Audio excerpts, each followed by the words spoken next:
അമ്മയോട് ചേർന്ന് പ്രാർത്ഥിക്കാം. അമ്മേ പരിശുദ്ധമ്മേ, അമ്മേ പരിശുദ്ധമ്മേ, ദൈവമാതാവേ, ദൈവമാതാവേ, കൃപാസനത്തിലൂടെ ഞങ്ങൾക്കും ഞങ്ങളുടെ ദേശത്തിനും അമ്മ മധ്യസ്ഥം തേടി തന്ന എല്ലാ അനുഗ്രഹങ്ങൾക്കും കൃപകൾക്കും ഞങ്ങളിപ്പോൾ ഹൃദയം നിറഞ്ഞ നന്ദി പറയുന്നു.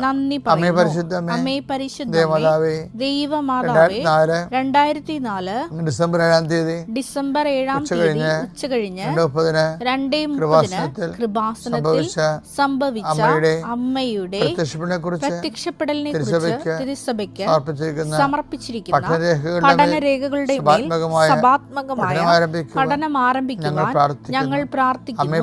അമ്മേ പരിശുദ്ധമേ, ഭൂസ്വർലോകങ്ങളുടെ രാജ്ഞിയായ അങ്ങേയ്ക്ക് ഭൗമസംരക്ഷണത്തിനായി പ്രപഞ്ചപ്രകൃതിയെ തന്നെ തിരുസഭ പ്രതിഷ്ഠിക്കുവാൻ ഈ പ്രത്യക്ഷീകരണം വഴി ഇടയാക്കണമേ. പരിശുദ്ധമ്മേ, ജപമാല മാതാവേ, സകല കൃപാസനം പ്രാർത്ഥനകളോടും ചേർത്ത് ഞങ്ങളിപ്പോൾ പ്രാർത്ഥിക്കുന്ന ഈ കുടുംബത്തിന്റെ പ്രത്യേക നിയോഗം. മക്കളെ,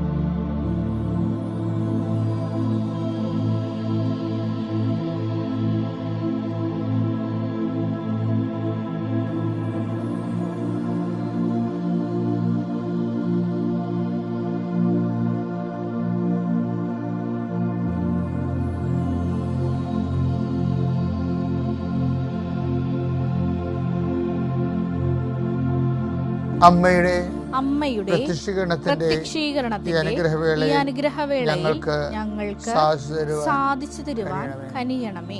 വിശ്വാസ പ്രമാണം. സർവശക്തനായ പിതാവും ആകാശത്തിന്റെയും ഭൂമിയുടെയും സൃഷ്ടാവുമായ ദൈവത്തിൽ ഞാൻ വിശ്വസിക്കുന്നു. അവിടുത്തെ ഏകപുത്രനും ഞങ്ങളുടെ കർത്താവുമായ ഈശോമിശിഹായിലും ഞാൻ വിശ്വസിക്കുന്നു. ഈ പുത്രൻ പരിശുദ്ധാത്മാവിനാൽ ഗർഭസ്ഥനായി കന്യകാമറിയത്തിൽ നിന്ന് പിറന്ന് പൊന്തിയോസ് പീലാത്തോസിന്റെ കാലത്ത് പീഡകൾ സഹിച്ച് കുരിശിൽ തറയ്ക്കപ്പെട്ട് മരിച്ച് അടക്കപ്പെട്ട് പാതാളങ്ങളിൽ ഇറങ്ങി മരിച്ചവരുടെ ഇടയിൽ നിന്ന് 3-ാം നാൾ ഉയർത്ത് സ്വർഗത്തിലേക്ക് എഴുന്നള്ളി സർവശക്തിയുള്ള പിതാവായ ദൈവത്തിന്റെ വലതുഭാഗത്തിരിക്കുന്നു. അവിടെ നിന്ന് ജീവിക്കുന്നവരെയും മരിച്ചവരെയും വിധിക്കുവാൻ വരുമെന്നും ഞാൻ വിശ്വസിക്കുന്നു. പരിശുദ്ധാത്മാവിലും ഞാൻ വിശ്വസിക്കുന്നു. വിശുദ്ധ കത്തോലിക്കാ സഭയിലും പുണ്യവാന്മാരുടെ ഐക്യത്തിലും പാപങ്ങളുടെ മോചനത്തിലും ശരീരത്തിന്റെ ഉയർപ്പിലും നിത്യമായ ജീവിതത്തിലും ഞാൻ വിശ്വസിക്കുന്നു. ആമേൻ. സ്വർഗ്ഗസ്ഥനായ ഞങ്ങളുടെ പിതാവേ, അങ്ങയുടെ നാമം പൂജിതമാകണമേ. അങ്ങയുടെ രാജ്യം വരണമേ. അങ്ങയുടെ തിരുമനസ് സ്വർഗത്തിലെ പോലെ ഭൂമിയിലും ആകണമേ. അന്നു വേണ്ടുന്ന ആഹാരം ഇന്ന് ഞങ്ങൾക്ക് തരണമേ. ഞങ്ങളോട് തെറ്റ് ചെയ്യുന്നവരോട് ഞങ്ങൾ ക്ഷമിക്കുന്നത് പോലെ ഞങ്ങളുടെ തെറ്റുകൾ ഞങ്ങളോടും ക്ഷമിക്കണമേ. ഞങ്ങളെ പ്രലോഭനത്തിൽ ഉൾപ്പെടുത്തരുതേ, തിന്മയിൽ ഞങ്ങൾ രക്ഷിക്കണമേ. ആമേൻ. നന്മ നിറഞ്ഞ മറിയമേ, സ്വസ്തി. കർത്താവ് അങ്ങയുടെ കൂടെ സ്ത്രീകളിൽ അങ്ങ് അനുഗ്രഹിക്കപ്പെട്ടവളാകുന്നു. അങ്ങയുടെ ഉദരത്തിൻ ഫലമായി ഈശോ അനുഗ്രഹിക്കപ്പെട്ടവനാകുന്നു. പരിശുദ്ധ മറിയമേ, തമ്പുരാന്റെ അമ്മേ, പാപികളായ ഞങ്ങൾക്ക് വേണ്ടി ഇപ്പോഴും ഞങ്ങളുടെ മരണസമയത്തും തമ്പുരാനോട് അപേക്ഷിക്കണമേ. ആമേൻ. കർത്താവേ, നിന്റെ ഉന്നതമായ നാമത്തെ സ്വസ്ഥം ചെയ്യുന്നു. നീ ഏത് ഭവനത്തിൽ പ്രവേശിക്കുമ്പോഴും ആ ഭവനത്തിന് സമാധാനം ആശംസിക്കാൻ അരളിച്ച കർത്താവേ, നിന്റെ നാമത്തിൽ ഈ പ്രാർത്ഥന കൂടുന്ന ലോകത്തിലുള്ള എല്ലാ രാജ്യങ്ങളിലുള്ള മക്കള് അവരുടെ ജീവിതാവസ്ഥകളുടെ മേലും അവരുടെ കുടുംബങ്ങളുടെ മേലും അവരുടെ ആശങ്കകളുടെ മേലും കർത്താവിൻ്റെ നാമത്തിൽ ഞാൻ ആശീർവദിക്കുന്നു. നിങ്ങൾ ശിരസ് നമിച്ചുകൊണ്ട് കൈകൾ കുപ്പിക്കൊണ്ട് ഈ ആശീർവാദം സ്വീകരിച്ചുകൊണ്ട് പരിശുദ്ധ അമ്മ ദേവാലയ കൃപാസന ആൾക്കാരെ ജീവനുടെ പ്രത്യക്ഷപ്പെട്ട അമ്മയുടെ മണ്ണിൽ നിന്നുകൊണ്ടാണ് ഞാൻ നിങ്ങളെ ആശീർവദിക്കുന്നത്. അമ്മ നിങ്ങളുടെ കൂടെ ഉണ്ടാകുകയും അതുപോലെ തന്നെ സഞ്ചാരി മാതാവ് സമയത്തിൻ്റെ അധികാരി നിങ്ങളുടെ ഓരോ ശ്വാസങ്ങളിലും നിങ്ങൾ ചെയ്യേണ്ട, കർത്താവ് പറഞ്ഞു നീ ചെയ്യേണ്ട കാര്യങ്ങൾ നിന്റെ മുഖത്തൊക്കെ ഉപദേശിക്കുന്ന കർത്താവ് നീ പോകുന്നിടത്തല്ല നിന്റെ കൂടെ ഞാൻ ഉണ്ടായിരിക്കുന്ന കർത്താവിൻ്റെ വാഗ്ദാനപ്രകാരം പരിശുദ്ധ അമ്മ നിങ്ങളുടെ കൂടെ സഹചാരിയായി മാറുകയും നിങ്ങൾ ഇന്ന് പോകുന്ന വിഷയങ്ങളെല്ലാം കർത്താവ് ഏറ്റെടുക്കുകയും നിങ്ങൾ അനുഗ്രഹിക്കുകയും ചെയ്യട്ടെ. പരീക്ഷ എഴുതുന്ന കുഞ്ഞുങ്ങൾ, ജോലിക്ക് പോകുന്ന മത്സ്യത്തൊഴിലാളികൾ, കർഷക തൊഴിലാളികൾ, ഉദ്യോഗസ്ഥർ, അതുപോലെ തന്നെ ഉദ്യോഗാർത്ഥികൾ, ജോലി അന്വേഷിച്ച് പോകുന്നവർ, ഇൻ്റർവ്യൂവിന് പോകുന്നവർ, ടെസ്റ്റിന് പോകുന്നവർ, പരീക്ഷയ്ക്ക് പോകുന്നവർ, ഓരോരോ ചെറുകിട ജോലികൾ ചെയ്തു പോകുന്നവർ, കർത്താവെ പുതിയ പുതിയ സാമ്പത്തിക ക്രമങ്ങൾ വരുമ്പോൾ ആൾക്കാർക്ക് ഞെരുങ്ങുന്നവർ, ജോലി നഷ്ടപ്പെടാൻ പോകുന്നവർ, വിസ നഷ്ടപ്പെടാൻ പോകുന്നവർ, വിസ പുതുക്കി കിട്ടാൻ വേണ്ടി പ്രാർത്ഥിക്കുന്നവർ, അങ്ങനെ എല്ലാ മക്കളും എന്തിനെല്ലാം വേണ്ടി മക്കൾ പ്രാർത്ഥിക്കുന്നു അവിടെ എല്ലാം ദൈവത്തിൻ്റെ കരുണ, മാതാവിൻ്റെ മധ്യസ്ഥത്തിൽ യേശുക്രിസ്തു നാമത്തിന് പൊതിഞ്ഞു നിൽക്കട്ടെ. പീസസ് വിട്ട് ഫോർ ഗ്രേസ്. നമ്മൾ വളരെ പ്രഗ്മാറ്റിക്കായിട്ട് യൂട്ടിലിറ്റേറിയൻ എന്ന് വെച്ച് കഴിഞ്ഞാൽ ഒരാളിൽ നിന്നുണ്ടാകുന്ന പ്രയോജനത്തിൻ്റെ അക്കത്തൂക്കങ്ങൾ അനുസരിച്ചുകൊണ്ട് അത് ആനുപാതികമായിട്ട് ദൈവം അവനോട് ഇൻട്രാക്ട് ചെയ്യുന്ന വളരെ കർക്കശമായ ചില നിലപാടുകൾ ദൈവഭാഗത്തു നിന്നുണ്ടാകും. അതാണ് നമ്മൾ പറയണത്. 25-ാം അധ്യായം 30-ാമത്തെ വാക്യം. പ്രയോജനമില്ലാത്ത ആ ഭൃത്യനെ പുറത്ത് അന്ധകാരത്തിലേക്ക് തള്ളിക്കളയുക. അവിടെ വിലാപവും പല്ലുകടിയുമായിരിക്കും. നരകമായിരിക്കും പറയണേ. ചുരുങ്ങിയ ഭാഷ, മിതമായ ഭാഷ പറഞ്ഞ നരകമായിരിക്കും എന്നാണ് മടിയന്മാർക്ക് പറഞ്ഞിരിക്കുന്നത്. അത് വെച്ച് കഴിഞ്ഞാൽ എപ്പോഴും ശ്രദ്ധിക്കേണ്ടത് ദൈവത്തിരുസന്നിധിയിൽ വാല്യൂ ആകണം, വില ഉണ്ടാകണം. നമ്മൾ ഈ വാരിക്കെട്ടി പ്രാർത്ഥിക്കേണ്ടി ഒന്നും വരത്തില്ല. മനസ്സിലൊന്ന് വിചാരിച്ചാൽ മാത്രം മതി. നമ്മുടെ വിലയും വിചാരവും തമ്മിൽ ഭയങ്കര ബന്ധമാണ്. ഈ രക്തസ്രാവക്കാരി രോഗിയല്ലേ, അവൾ ഉള്ളിൽ വിചാരിച്ചതല്ലേ ഉള്ളൂ. മത്തായി 9:21 വായിച്ചോളൂ. അവന്റെ വസ്ത്രത്തിൽ ഒന്ന് സ്പർശിച്ചാൽ മാത്രം മതി എനിക്ക് സൗഖ്യം കിട്ടും എന്ന് അവൾ ഉള്ളിൽ വിചാരിച്ചിരുന്നു. ഇത് നമ്മൾ ഇന്നലെ കണ്ട വചനമായിട്ട് ബന്ധമുണ്ട്. എന്താണ്? സുഖം പ്രാപിക്കാൻ തക്ക വിശ്വാസം ഇവക്കുണ്ട്. എന്താ കാര്യം? അവളുടെ ഉള്ളിൽ വിചാരമാണ്. എന്താണ്? അവൻ്റെ വസ്ത്രത്തിന് വിളിമ്പിൽ എങ്കിലും തൊടാനിടയായാൽ. ഇപ്പം ചില ആൾക്കാരൊക്കെ വിശ്വസിക്കുന്ന സാക്ഷ്യം പറയുമ്പോൾ കേൾക്കാം, കൃപാസനത്തിൻ്റെ മണ്ണിലൊന്ന് ചവിട്ടാനിടയായാൽ മതി എന്ന് പറയും. അപ്പോൾ ഒരു പ്രാവശ്യമല്ല, ഒത്തിരി പേര് സാക്ഷി ഇങ്ങനെ തന്നെ പറഞ്ഞിട്ടുണ്ട്. കാര്യം അമ്മമാതാവിൻ്റെ സന്നിധിയിലേക്കൊന്ന് ചെല്ലാനിടയായാൽ മതി എന്ന് പറയുമ്പോൾ തന്നെ അവർക്ക് തക്ക വിശ്വാസമാകും. അവരുടെ വിശ്വാസം ദൈവത്തിന് റെസ്പോണ്ട് ചെയ്യാൻ പറ്റുന്ന രീതിയിലേക്ക് അതിന് കൈയും കാര്യം എടുത്ത് പ്രാർത്ഥിക്കേണ്ട കാര്യമില്ല. അങ്ങനെയുള്ള വ്യക്തികൾ, ഇതുപോലെ നേരത്തെ പറഞ്ഞ പോലെ ദൈവത്തിന് പ്രയോജനമുള്ള വ്യക്തികളെ വെറുതെ ഉള്ളിലൊന്ന് ചുമ്മാ വിചാരിച്ചാൽ മതി, അത് വിചാരിക്കാതെ നടക്കും.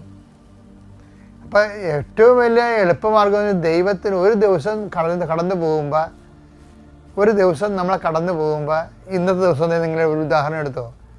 ഇപ്പം ഞങ്ങളൊക്കെ 24 മണിക്കൂർ വർക്ക് ചെയ്യുന്നവരാണ്. അപ്പം ദൈവം അങ്ങനെ ആക്കിയതാണ്. രാവിലെ 5:30 തുടങ്ങുമ്പോൾ 5:30 ഞാനൊരു 4 മണിയൊക്കെ 4:30 എഴുന്നേക്കും. അപ്പോഴുള്ള ബലിവരും കാരണ നമസ്കാരം, ജവന്മാർ 2-3 ജവന്മാരൊക്കെ ചെല്ലും. ചെല്ലിയ ശേഷം ഞാൻ എൻ്റെ ജോലിയിലേക്ക് പ്രവേശിക്കും. പിന്നെ പള്ളി കുർബാനയ്ക്ക് പോകും. കുർബാന കഴിയുമ്പോൾ പിന്നെ കൗൺസിലിംഗ് അല്ലേ, ആൾക്കാരുമായിട്ട് പ്രാർത്ഥിക്കുകയല്ലേ. അത് 6-7 മണിവരെ പ്രാർത്ഥിക്കും.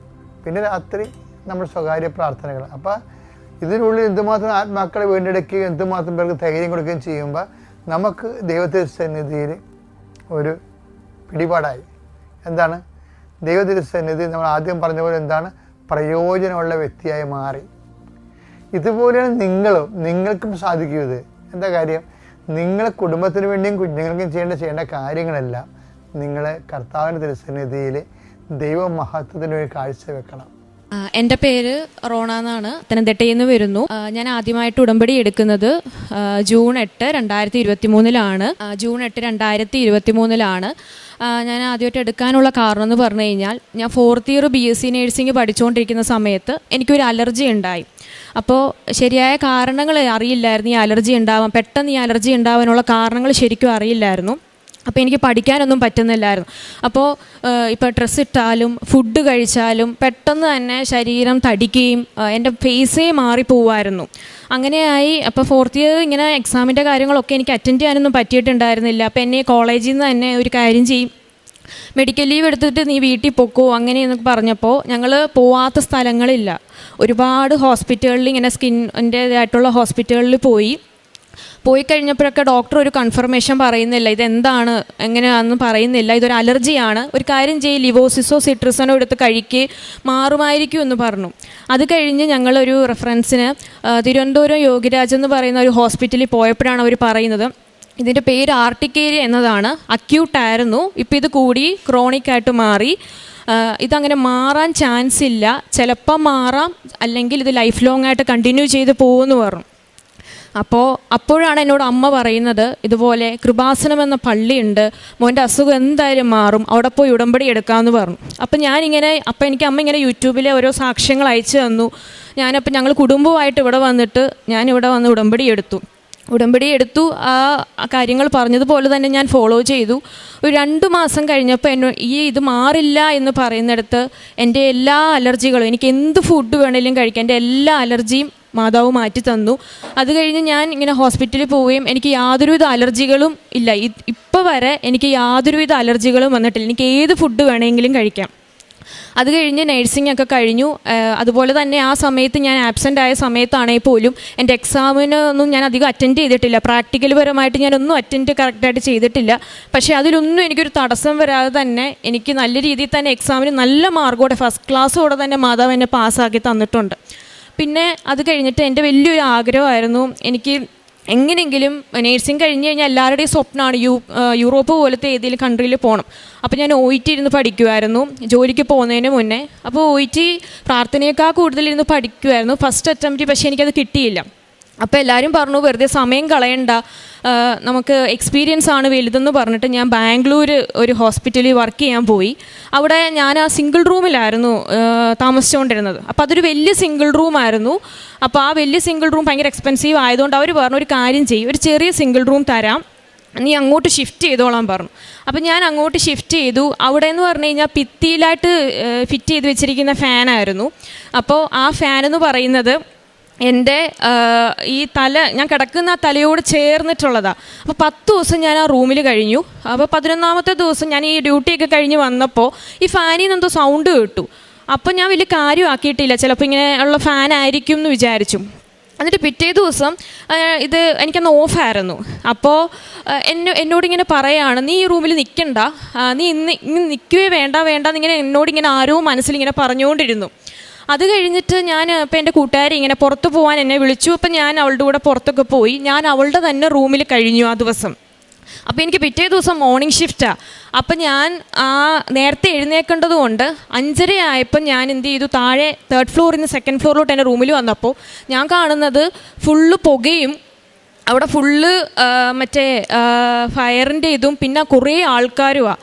അപ്പോഴാണ് ഞാൻ അറിയുന്നത് ആ ഫാൻ, അതായത് ഞാൻ ആ തല വെച്ചിരുന്ന അതിൻ്റെ മുകളിൽ ആ ഫാൻ തീ പിടിച്ചിട്ട് താഴെ വീണ് ആ റൂം മൊത്തം കത്തിപ്പോയി.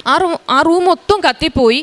എൻ്റെ എല്ലാ സാധനങ്ങളും അവിടെ നിന്ന് കത്തിപ്പോവുകയുണ്ടായ. പക്ഷേ മാതാവ് അനുഗ്രഹിച്ചതെന്ന് വെച്ച് കഴിഞ്ഞാൽ എൻ്റെ ഡോക്യുമെൻറ്റ്സിന് ഒരു പ്രശ്നവും വരാതെ അവിടെ നിന്ന് മാറ്റി വെച്ചേക്കുമായിരുന്നു അങ്ങനെ തന്നെ. അപ്പോൾ എല്ലാവരും ഭയങ്കര അത്ഭുതമായിട്ട് പറഞ്ഞത് ഭയങ്കര അത്ഭുതമാണ്. കാരണം എല്ലാവരും വിചാരിച്ചത് ആ റൂമിനകത്ത് ഞാൻ ഉണ്ടെന്നാണ് വിചാരിച്ചത്. കാരണം ഓൾറെഡി റൂം ലോക്കായിരുന്നു, അവർക്ക് ഒരു രീതിയിലും തുറക്കാൻ പറ്റുന്നില്ലായിരുന്നു. അപ്പോഴത്തേക്കും റൂം ആളി കത്തുമായിരുന്നു. കറക്റ്റ് എൻ്റെ തലയിരുന്ന ആ സ്ഥാനത്ത് തന്നെയാണ് ആ ഫാൻ തീ പിടിച്ച് തറയിലോട്ട് വീണ് തീ ആയത്. ബെഡിൽ നിന്നാണ് തീ ആളിക്കത്തി റൂം മൊത്തം തീ പിടിച്ചത്. അപ്പോൾ തന്നെ പറഞ്ഞത് ഭയങ്കര അത്ഭുതമാണ്, മാതാവിൻ്റെ അത്ഭുതമാണ്, അങ്ങനെയാ പറഞ്ഞു. അത് കഴിഞ്ഞിട്ട് ഞാൻ അവിടെ കുറച്ച് നാൾ നിന്നു. വീണ്ടും അത് കഴിഞ്ഞ് കുറച്ച് നാൾ നിന്ന ശേഷം റിസൈൻ വെച്ചിട്ട് ഞാൻ നാട്ടിലേക്ക് തിരിച്ചു വന്നു. വീണ്ടും എന്നാൽ OIT ട്രൈ ചെയ്യാമെന്ന് വിചാരിച്ചു. വീണ്ടും ഞാൻ ട്രൈ ചെയ്തു. ഞാൻ അതിൽ കൂടുതലായിട്ട് പ്രാർത്ഥനയിൽ കൂടുതൽ പ്രാധാന്യം കൊടുത്ത് OIT ട്രൈ ചെയ്തു. അപ്പോൾ OIT ഒക്കെ എക്സാം എഴുതി കഴിഞ്ഞപ്പോഴാണ് അറിയുന്നത് OITയുടെ റിക്രൂട്ട്മെൻ്റ് എല്ലാം ക്ലോസ് ചെയ്തു. ഇനി വലിയ ഇതില്ല, എക്സ്പീരിയൻസ് ഉണ്ടെങ്കിൽ മാത്രമേ മറ്റ് കൺട്രികളിലോട്ട്, അതായത് ന്യൂസിലൻഡ്, അയർലൻഡ് ഉള്ള രാജ്യത്തിലേക്ക് പോകാൻ പറ്റുള്ളൂ. അപ്പോൾ എനിക്ക് 1 ഇയർ എക്സ്പീരിയൻസ് മാത്രമേ നിലവിലുള്ളൂ. അപ്പോൾ എനിക്കാണെങ്കിൽ വലിയ ആഗ്രഹം അച്ഛനെ എങ്ങനെയെങ്കിലും കാണണം, എനിക്ക് അച്ഛനെ കണ്ട ഒരിതാവും എന്ന് പറഞ്ഞിട്ട് ഞാൻ വീണ്ടും ഇവിടെ വന്നു. ഞാനിവിടെ വന്ന് അച്ഛനെ എടുത്ത് പറഞ്ഞു, അച്ഛൻ ഇതുപോലെ കാര്യങ്ങളാണ്, എനിക്ക് പോകണമെന്ന് ഭയങ്കര ആഗ്രഹമാണ്. അപ്പം ഞാൻ എന്ത് ചെയ്തു, ആ സമയത്താണ് ഞാൻ ഇവിടുന്ന് പോയി കഴിഞ്ഞ ആ സമയത്താണ് പെട്ടെന്ന് എനിക്കൊരിത് വന്നത്, നിനക്ക് എന്തുകൊണ്ട് UK MSc നേഴ്സിംഗ് പഠിക്കാൻ പോയിക്കൂടാ, നിൻ്റെ ഇത് വെച്ചിട്ട് എന്തുകൊണ്ട് പോയിക്കൂടാന്ന് പറഞ്ഞു. അപ്പം ആകെ കൂടെ എല്ലാവരും ആ ഒരു സെപ്റ്റംബർ ഇൻടേക്ക് എന്ന് പറയുമ്പോൾ ഒരു 2-3 മാസത്തിന് മുന്നേ തന്നെ തുടങ്ങും, ഈ പ്രോസസ്സിങ് തുടങ്ങും. കാരണം UK പേപ്പർ വർക്ക് വളരെ ലേറ്റായിട്ടാണ് കാര്യങ്ങൾ ചെയ്യുന്നത്. പക്ഷേ എൻ്റെ മുന്നിൽ ആകെ 1 മാസമുള്ളൂ. അപ്പോൾ അവർ പറഞ്ഞു, ഇല്ല കുഴപ്പമില്ല, നിൻ്റെ ഡോക്യുമെൻറ്റ്സ് ഒക്കെ വളരെ കറക്റ്റ് ആണെങ്കിൽ നിനക്ക് പെട്ടെന്ന് കിട്ടും എന്ന് പറഞ്ഞു. അങ്ങനെ OET അക്സെപ്റ്റഡ് ആയിട്ടുള്ള കോളേജിലോട്ടൊക്കെ മെയിൽ അയച്ചു. അവിടുന്ന് അയച്ച 3 യൂണിവേഴ്സിറ്റിയിൽ നിന്നും എനിക്ക് ഓഫർ ലെറ്റർ വന്നു. ഏറ്റവും നല്ല യൂണിവേഴ്സിറ്റി തന്നെ ഞാൻ ചൂസ് ചെയ്തു. അത് കഴിഞ്ഞപ്പോൾ പേപ്പർ എല്ലാം കറക്റ്റായി. അപ്പോൾ ഞങ്ങൾ വിചാരിച്ചത് ഒരു ഹാഫ് എമൗണ്ട് അടച്ചാൽ മതിയായിരിക്കും, അത്യാവശ്യം അടച്ചാൽ മതി. പിന്നെ എൻ്റെ ലെറ്ററിനകത്ത് കണ്ടത് നിങ്ങൾ ഇത്രയും ഒരു ഹ്യൂജ് എമൗണ്ട് തന്നെ അടയ്ക്കണം എന്ന് പറഞ്ഞു. അപ്പോൾ കുറച്ച് എമൗണ്ട് ആണെങ്കിൽ എങ്ങനെയെങ്കിലും ഒപ്പിക്കാം, പക്ഷേ അത്രയും എമൗണ്ട് ഞങ്ങളുടെ കയ്യിലില്ലായിരുന്നു. അപ്പോൾ വളരെ ബുദ്ധിമുട്ടെന്ന് പറഞ്ഞു കഴിഞ്ഞാൽ എന്താ ചെയ്യേണ്ടതെന്ന് അറിയത്തില്ല. അപ്പോൾ എന്നോട് വീട്ടിൽ നിന്ന് പറഞ്ഞു, ഒരു കാര്യം ചെയ്യ്, നീ ഇത് വിട്ടേക്ക് മോനെ, നമുക്കിത് വേണ്ടാന്ന് വെക്കാം, അല്ലെ മോൻ്റെ ഒരു കാര്യം ചെയ്യും, എവിടെയെങ്കിലും വേറെ എവിടെയെങ്കിലും ജോലിക്ക് പോകാൻ പറഞ്ഞു. അപ്പോൾ ഞാൻ പറഞ്ഞു, ഇല്ല, ഇതെനിക്ക് മാതാവ് തന്നാണെങ്കിൽ മാതാവ് തന്നെ എനിക്കിത് ശരിയാക്കി തരും, എനിക്ക് ഉറപ്പുണ്ടെന്ന് പറഞ്ഞു. അത് കഴിഞ്ഞിട്ട് ഒരൊറ്റ ദിവസം കൊണ്ട് എനിക്ക് ഈ പൈസയുടെ എല്ലാ കാര്യങ്ങളും അത്രയും എമൗണ്ട് അടയ്ക്കാനുള്ളത് ഒരുക്കി തന്നു എനിക്ക് ആ ഒരൊറ്റ ദിവസം കൊണ്ട്. അപ്പോൾ എന്നോട് ചോദിച്ചു, സാധാരണ ഒരു ദിവസം കൊണ്ട് ഇത്രയും ലക്ഷങ്ങളൊക്കെ ഒപ്പിക്കുക എന്ന് പറയുന്നത് ഭയങ്കര ഇതാണ്. ആ ഒരൊറ്റ ദിവസം കൊണ്ട് എനിക്ക് എല്ലാ എമൗണ്ടും, അതായത് എൻ്റെ ഫീസിൻ്റെ എത്രയാണോ, ലിവിങ് എക്സ്പെൻസ് എത്രയാണോ അത്രയും അടയ്ക്കാനുള്ളത് മാതാവ് എനിക്ക് ഒരുക്കി തന്നു. അത് ഞാൻ പേപ്പർ വർക്കെല്ലാം നടന്നു. അപ്പോൾ ഈ ഫീസ് അടച്ചാൽ മാത്രമാണ് ക്യാസ് എന്ന് പറയുന്നൊരിത് കിട്ടുള്ളൂ. ക്യാസ് അവിടുത്തെ സ്പോൺസർഷിപ്പാണ്, അവിടെ കൺഫർമേഷൻ. അപ്പോൾ ഈ കൺഫർമേഷൻ ഉണ്ടെങ്കിൽ നമ്മൾ ഒരുമാതിരി അവിടെ പഠിക്കാൻ ഓക്കെ ആയി എന്ന അർത്ഥം. അപ്പോൾ ഈ ക്യാസ് കിട്ടണമെന്നുണ്ടെങ്കിൽ ഈ ഫീസെല്ലാം അടയ്ക്കണമായിരുന്നു. അപ്പോൾ എൻ്റെ മുന്നിൽ കുറച്ച് സമയം കൂടെ ഉണ്ടായിരുന്നുള്ളൂ. അതെല്ലാം ക്ലിയർ ചെയ്തു. അപ്പോൾ എന്നോട് അവർ പറഞ്ഞു, റോണ, ആഗസ്റ്റ് 10 നിനക്ക് ഈ ക്യാസ് വന്നില്ലെങ്കിൽ നിനക്ക് പ്രയോറിറ്റി തന്നെ വെക്കേണ്ട വരും. അപ്പം ഞാൻ പറഞ്ഞു, ഇല്ല, പ്രയോറിറ്റി എന്ന് പറയുമ്പോൾ നമ്മൾ അടയ്ക്കേണ്ട വിസയുടെ ഡബിൾ ഇരട്ടി നമ്മൾ അടയ്ക്കണം. ഇപ്പം ഞാൻ പറഞ്ഞു, മേഡം ഇല്ല, അങ്ങനെ വരില്ല എന്ന് പറഞ്ഞിട്ട് ഞാൻ ആഗസ്റ്റ് 10 പറഞ്ഞ ഡേറ്റ് ഇട്ട് പ്രാർത്ഥിച്ചു. അപ്പം ഞാൻ അങ്ങനെ ഡേറ്റ് ഇട്ട് പ്രാർത്ഥിച്ചു. ഒരു ഞായറാഴ്ചയായിരുന്നു. ഒരു 9 മണിയായപ്പോൾ എനിക്ക് വന്നു ഒരു മെയിൽ വന്നു, റോണ നിൻ്റെ ക്യാസ് റെഡിയാന്ന് പറഞ്ഞു വന്നു. ശരിക്കും എനിക്ക് മാതാവ് സ്റ്റാൻഡേർഡ് വിസ വെക്കാൻ വേണ്ടിയിട്ട് തന്നെയാണ് അത് വന്നത്. പക്ഷെ അവിടെ വെച്ച് എനിക്കിങ്ങനെ ഏജൻസിക്കാർ ഇങ്ങനെ ഓരോന്ന് പറഞ്ഞ് പേടിപ്പിച്ചപ്പം ഞാൻ അങ്ങ് അറിയാണ്ട് പ്രയോറിറ്റി എന്നാ ഒരു കാര്യം ചെയ്യാം, ടെൻഷൻ അടിച്ച് നിൽക്കണ്ടല്ലോ, പ്രയോറിറ്റി അങ്ങ് വെച്ചേക്കാമെന്ന് പറഞ്ഞു. ആ ദിവസം മെയിലിൽ വന്ന ക്യാസ് എനിക്ക് വരുന്നില്ല. ക്യാസ് ഞാനിങ്ങനെ സ്റ്റക്കായിട്ടിരിക്കുക, എവിടെയാണെന്നറിയില്ല, ടെൻഷനാവുക. കാരണം ഓരോ ദിവസം പോകുമ്പോഴും ലേറ്റ് ആയിക്കൊണ്ടിരിക്കുക. അപ്പോൾ എന്നോട് അമ്മ പറഞ്ഞു, നീ സ്റ്റാൻഡേർഡ് വിസ വെക്കാൻ വേണ്ടിയിട്ടാണ് മാതാവിനോട് ആ ഡേറ്റ് ഇട്ട് നീ ചോദിച്ചത്, അപ്പോൾ അതിൻ്റെ ഇതാണ്. അപ്പം നീ അത് മാതാവിനോട് ക്ഷമ പറഞ്ഞിട്ട് സ്റ്റാൻഡേർഡ് വിസ തന്നെ വെക്കണം, മാതാവ് ഇതെനിക്ക് എങ്ങനെയെങ്കിലും തരണേന്ന് പറഞ്ഞ് അപ്പം ഞാൻ ആ വൈകിട്ടിരുന്ന് മുട്ടിപ്പായിട്ടിരുന്ന് വിശ്വാസപ്രമാണം ചൊല്ലി പ്രാർത്ഥിച്ച് ഞാൻ രണ്ടും കൽപ്പിച്ച് യൂണിവേഴ്സിറ്റിയിലോട്ടും മെയിൽ അയച്ചു. എനിക്കിതുപോലെ ഇത് വന്നു, പക്ഷേ എനിക്ക് ക്യാസ് എവിടെയായിട്ടെന്ന് എനിക്ക് അറിയത്തില്ല എന്ന് പറഞ്ഞു. ഞാൻ 5:30 പ്രാർത്ഥിക്കാൻ എണ്ണീറ്റു. ഞാനപ്പോൾ മെയിൽ ശ്രദ്ധിക്കുന്നില്ല. ഈ 5:30 പ്രാർത്ഥിക്കാൻ എണ്ണീറ്റ് കഴിഞ്ഞപ്പോഴാണ് ഞാൻ മെയിൽ കാണുന്നത് എൻ്റെ ക്യാസ് വന്നു എന്നുള്ളത്. അങ്ങനെ അപ്പോൾ ക്യാസൊക്കെ വന്നു, ഞാൻ വിസയ്ക്ക് വെച്ചേക്കുവാണ്. എനിക്കപ്പോൾ എന്നോട് അവിടുത്തെ ഏജൻസിക്കാർ പറഞ്ഞു, റോണയ്ക്ക് ഉറപ്പുണ്ടോ, കിട്ടുമെന്ന് ഉറപ്പുണ്ടോ എന്ന് ചോദിച്ചു. അപ്പോൾ ഞാൻ പറഞ്ഞു, എനിക്ക് 100% ഉറപ്പാണ്, ഇനിയും എനിക്ക് പ്രശ്നങ്ങളില്ല, എൻ്റെ റിസ്ക്കാണ്, എനിക്കൊരു മാതാവ് നോക്കിക്കോളൂ എന്ന് പറഞ്ഞ് ഞാൻ വിസയ്ക്ക് വെച്ചിട്ടുണ്ട്. എന്തായാലും എനിക്ക് 100% ഉറപ്പാണ്, ഈ ആഴ്ചയ്ക്കുള്ളിൽ എനിക്ക് വിസയ്ക്ക് വരും എന്നുള്ളത്. പിന്നുള്ളതെന്ന് വെച്ച് കഴിഞ്ഞാൽ, ഞാൻ ഇവിടുത്തെ നേർച്ച വസ്തുക്കൾ ഉപയോഗിച്ച് എനിക്ക് തൊണ്ടയ്ക്ക് എപ്പോഴും പ്രശ്നങ്ങളായിരുന്നു. എനിക്കൊന്നും അതിനെ കഴിക്കാനോ ഒന്നും പറ്റത്തില്ലായിരുന്നു. അപ്പോൾ ഞാനാണെങ്കിൽ എപ്പോഴും ഹോസ്പിറ്റലിലൊക്കെ പോകുമ്പോൾ അവർ പറയും, ഇത് വലിയ കുഴപ്പമൊന്നുമില്ല, ചൂടുവെള്ളം അങ്ങനെയൊന്നും തണുത്തോളം ഒന്നും കുടിക്കാതിരുന്നാൽ മതി എന്ന് പറയും. പക്ഷെ ഞാൻ എപ്പോഴും ഇരുന്ന് പ്രാർത്ഥിക്കുമായിരുന്നു, ഇങ്ങനെ തൊണ്ടയിൽ തൈലം വെച്ച് പ്രാർത്ഥിക്കുമായിരുന്നു. ഇപ്പോൾ എനിക്ക് ഒരു പ്രശ്നം തന്നെയില്ല. അതുപോലെ തന്നെ കാരുണ്യ പ്രവർത്തികളെന്ന് പറയുമ്പോൾ എന്നെയും കൊണ്ട് പറ്റാവുന്ന, എനിക്ക് ഈ സമയത്തൊന്നും ജോലിയില്ല, പക്ഷേ എന്നെയും കൊണ്ട് പറ്റാവുന്ന പോലെ തീരെ വയ്യാത്ത ഇതിലൊക്കെ ഉള്ളവരൊക്കെ ഞാൻ സഹായിക്കുമായിരുന്നു. ഈ ഫേസ്ബുക്കിലൊക്കെ വരുന്ന വയ്യാത്തവരൊക്കെ ഞാൻ സഹായിക്കും. പിന്നെ വീട്ടിൽ വരുന്നവരെ ആണെങ്കിലും പറ്റാവുന്ന രീതിയിലൊക്കെ സഹായിക്കും. പിന്നെ ആത്മീയമായി ഞാൻ ഒരുപാട് വളർന്നു. കാരണം ആദ്യ സമയത്തിലൊന്നും വലിയ പ്രാർത്ഥന ഉണ്ടായിരുന്നില്ല. കുഞ്ഞുനാൾ പോലെ എനിക്ക് മാതാവിനെ ഇഷ്ടമാണ്. ഞാൻ പ്രാർത്ഥിക്കുമായിരുന്നു. പക്ഷെ ഇത്രയും പ്രാർത്ഥനയൊന്നും ഉണ്ടായിരുന്നില്ല. പക്ഷെ ഇപ്പോൾ ഒരു ദിവസം പോലും ഇല്ല ഞാൻ കരുണക്കൊന്ത ചൊല്ലാത്ത ദിവസങ്ങൾ. അതുപോലെ മുടങ്ങാതെ പള്ളിയിൽ പോവും. പിന്നെ എൻ്റെ വീട്ടിലുള്ളവരൊക്കെ ഇവിടെ ഞാൻ കൊണ്ട് ഉടമ്പടി എടുത്തിട്ടുണ്ട്. പിന്നെ ഞാൻ OET പഠിക്കുന്നിടത്ത് എവിടെയായാലും ഞാൻ എങ്ങോട്ട് പോയാലും ഞാൻ എൻ്റെ ഈ കാര്യങ്ങൾ പറഞ്ഞ് മാതാവ് എനിക്ക് എന്ന കാര്യങ്ങൾ പറഞ്ഞിട്ട് ഞാൻ അവരോടെല്ലാം പറഞ്ഞ് ഇവിടെ വന്ന് ഓൺലൈനിൽ എടുക്കുന്നവർ ഓൺലൈനിലും എടുത്തിട്ടുണ്ട്, അല്ലാണ്ട് വന്ന് എടുത്തിട്ടുമുണ്ട്. പിന്നെ ഞാൻ മാതാവിനോട് പറഞ്ഞത്, മാതാവ് എനിക്ക് ഈ ആഴ്ചയ്ക്കുള്ളിൽ വിസ വന്നു കഴിഞ്ഞാൽ ഞാൻ ഇവിടെ വന്ന് സാക്ഷ്യപ്പെടുത്തുകയും ഇംഗ്ലീഷ് പത്രങ്ങൾ വാങ്ങിച്ച്, കാരണം അവിടുത്തെ അക്കോമഡേഷൻ എന്ന് പറഞ്ഞു കഴിഞ്ഞാൽ പെൺകുട്ടികളൊക്കെ ആയതുകൊണ്ട് നമുക്ക് പറയാൻ പറ്റത്തില്ല, പല സ്കാമും കാര്യങ്ങളൊക്കെ ഉണ്ടാവും. അപ്പോൾ ഞാൻ മാതാവിനോട് ഇതാണ് പറഞ്ഞത്, മാതാവേ എനിക്ക് നല്ലൊരു അക്കോമഡേഷൻ, അതും എല്ലാ ദിവസവും കുർബാനയ്ക്ക് പോകാൻ പറ്റണം എന്നുള്ളതായിരുന്നു. അപ്പോൾ ഇന്നലെയാണ് എനിക്കത് വന്നത്. എനിക്ക് അറിയാവുന്നവർ തന്നെ എനിക്ക് അക്കോമഡേഷൻ ശരിയാക്കി തരും, അവിടെ അടുത്തായിട്ട് പള്ളി ഉള്ളതും ഒക്കെ. അപ്പോൾ അതും മാതാവിൻ്റെ വലിയൊരു അത്ഭുതം തന്നെയാണ്. അപ്പോൾ ഇതാണ്. അപ്പോൾ ഞാൻ പറഞ്ഞായിരുന്നു ഇവിടുന്ന് ഇംഗ്ലീഷ് പത്രങ്ങൾ വാങ്ങിച്ച് ഞാൻ എല്ലാം എനിക്കിത് കിട്ടിയ ഈ അനുഗ്രഹത്തെ ഞാൻ പറഞ്ഞേക്കാം എന്നുള്ളത്. പിന്നെ എന്നോടൊരു ചോദ്യം ചോദിച്ചതെന്ന് വെച്ച് കഴിഞ്ഞാൽ, നീ UK പോയി കഴിഞ്ഞാൽ നീ ഉടമ്പടി കണ്ടിന്യൂ ചെയ്യുമോ എന്നുള്ളതാണ്. തീർച്ചയായിട്ടും. കാരണം ഞാനിന്നിവിടെ നിൽക്കുന്നത് മാതാവിൻ്റെ ഒരു അനുഗ്രഹം കൊണ്ട് മാത്രമാണ്. അപ്പം ഞാൻ ഒറ്റയ്ക്കാണ് പോകുന്നത്. എനിക്കങ്ങനെ വലിയ കൂട്ടുകാരായിട്ടോ അല്ലെങ്കിൽ ഇതായിട്ടോ അല്ല ഞാൻ പോകുന്നത്. എനിക്ക് ഒറ്റയ്ക്ക് പോകുന്നതിൽ പേടിയില്ല. കാരണം എൻ്റെ കൂടെ എപ്പോഴും മാതാവുണ്ട്. എന്നെ മാതാവ് നോക്കുമെന്നുള്ള പൂർണ്ണമായ വിശ്വാസത്തോടെ തന്നെയാണ് ഞാൻ പോകുന്നത്. ഇത്രയും അനുഗ്രഹം തന്ന മാതാവിന് ഈശോയ്ക്ക് ഒരുപാട് നന്ദി പറയുന്നു. എൻ്റെ പേര് ബെറ്റി. ഞാൻ വരുന്നത് ലണ്ടനിൽ നിന്നാണ്. എനിക്ക് പറയാനുള്ള സാക്ഷ്യം, ഞാൻ ആദ്യമായി ഉടമ്പടി എടുത്തത് 2022 ഫെബ്രുവരി 24-നാണ്. അത് എടുക്കാനുണ്ടായ സാഹചര്യം എന്ന് പറയുന്നത്, ഞാൻ ഡൽഹിയിൽ ഒരു ഹോസ്പിറ്റലിൽ വർക്ക് ചെയ്തുകൊണ്ടിരിക്കുമായിരുന്നു. അവിടെ വെച്ച് എനിക്ക് ദുബായിൽ ഒരു ഹോസ്പിറ്റലിലേക്കുള്ള ഇൻ്റർവ്യൂ ഞാൻ പാസ്സാവുകയും അതിനെ തുടർന്ന് അതിൻ്റെ പേപ്പർ വർക്കിനും കാര്യങ്ങൾക്കും ആയിട്ട് ഞാൻ അവിടെ നിന്ന് റിസൈൻ ചെയ്ത് നാട്ടിൽ വന്നു. നാട്ടിൽ വന്ന് ഞാൻ പേപ്പർ വർക്കും കാര്യങ്ങളെല്ലാം ചെയ്തു. പക്ഷേ എല്ലാം കഴിഞ്ഞിട്ടും അവർ വിസ അടിച്ചു വെച്ചിട്ടുണ്ടെന്ന് പറഞ്ഞു. പക്ഷേ വിസയും ടിക്കറ്റും നമുക്ക് അയച്ചു തരുന്നില്ലായിരുന്നു. അതിനെ തുടർന്ന് വേറുള്ള ഇൻ്റർവ്യൂ എല്ലാം ഞാൻ പാസ്സായാലും എനിക്ക് ദുബായിലുള്ള വിസ ഓൾറെഡി അടിച്ചു വെച്ചിരിക്കുന്നത് കാരണം എനിക്ക് വേറൊരു ഹോസ്പിറ്റലിലും ജോയിൻ ചെയ്യാൻ പറ്റുന്നില്ലായിരുന്നു. അങ്ങനെ അവർ വിസയും ടിക്കറ്റും അയച്ചു തരാൻ പറ്റാത്ത സാഹചര്യത്തിൽ എൻ്റെ മമ്മി എന്നോട് പറഞ്ഞു, ഇവിടെ വന്ന് ഉടമ്പടി എടുത്ത് കഴിയുമ്പം എല്ലാം ശരിയാവുമെന്ന് പറഞ്ഞു. അങ്ങനെ ഞാൻ 2022 ഇവിടെ വന്ന് ഉടമ്പടി എടുത്ത് എല്ലാം കഴിഞ്ഞ് ഞാൻ വെളിയിലിറങ്ങിയ ആ സമയം തന്നെ എനിക്ക് എൻ്റെ മെയിലിലോട്ട് വിസയും ടിക്കറ്റും അവർ മെയിൽ ചെയ്തു തന്നു. അതിനുശേഷം ഞാൻ ദുബായിൽ വർക്ക് ചെയ്യാൻ വേണ്ടി പോയി. ഓൾമോസ്റ്റ് ഒരു 14 hours ഒക്കെ വർക്ക് ചെയ്യണമായിരുന്നു ഒരു ദിവസം. പക്ഷേ എനിക്ക് ഡ്യൂട്ടിയുടെ സമയത്തെല്ലാം ഒരുപാട് താമസവും തടസ്സങ്ങളും അങ്ങനെ ഒരുപാട് പ്രശ്നങ്ങളെല്ലാം വരുന്ന സമയത്തെല്ലാം ഞാൻ മാതാവിനെ വിളിച്ച് പ്രാർത്ഥിക്കുമായിരുന്നു. അപ്പോഴെല്ലാം മാതാവ് എനിക്ക് ഒരുപാട് സഹായങ്ങൾ ചെയ്തു തന്നുകൊണ്ടേയിരുന്നു, എന്നെ സഹായിച്ചുകൊണ്ടേയിരുന്നു.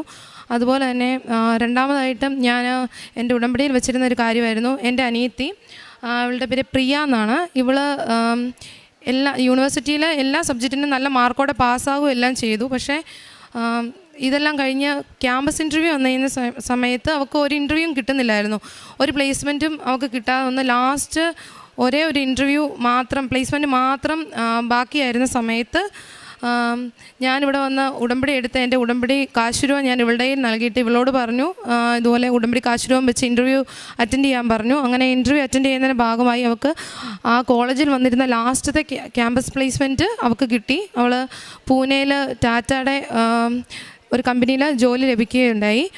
അത് കഴിഞ്ഞ് ഞാൻ മൂന്നാമതായി വെച്ചിരുന്നൊരു ആവശ്യമായിരുന്നു, എനിക്ക് ദുബായിൽ നിന്ന് ഏതെങ്കിലും ഒരു സമയത്ത് ഏതെങ്കിലും ഒരു വർഷം എനിക്ക് ഏതെങ്കിലും ഒരു യൂറോപ്യൻ കൺട്രി പോകണമെന്നുള്ളൊരു ആഗ്രഹം, അവിടെ പോയി വർക്ക് ചെയ്യണമെന്ന്. കാരണം OET എക്സാം എഴുതുന്നവർക്കറിയാം, OET എക്സാമിന് ഒരു 36,000 നമ്മൾ ഒരു എക്സാം എഴുതാൻ വേണ്ടി മുടക്കണം. അപ്പം അത് എഴുതിയിട്ടുണ്ടെങ്കിൽ നമുക്ക് ആദ്യത്തെ അറ്റംപ്റ്റിൽ തന്നെ കിട്ടണമെന്ന് യാതൊരു നിർബന്ധവും ഇല്ലായിരുന്നു. അപ്പം അത്രയും പൈസ എൻ്റെ കയ്യിൽ കളയാനില്ലാത്തതാണ് ഞാൻ വേറെ ഏതെങ്കിലും കേരള വിസയിലോ ഏതെങ്കിലും ഒരു വിസയിൽ എനിക്ക് എപ്പോഴെങ്കിലും ഒന്ന് പോകാൻ സാധിക്കണമെന്ന് ഞാനിങ്ങനെ പ്രാർത്ഥിച്ചുകൊണ്ടിരുന്നു.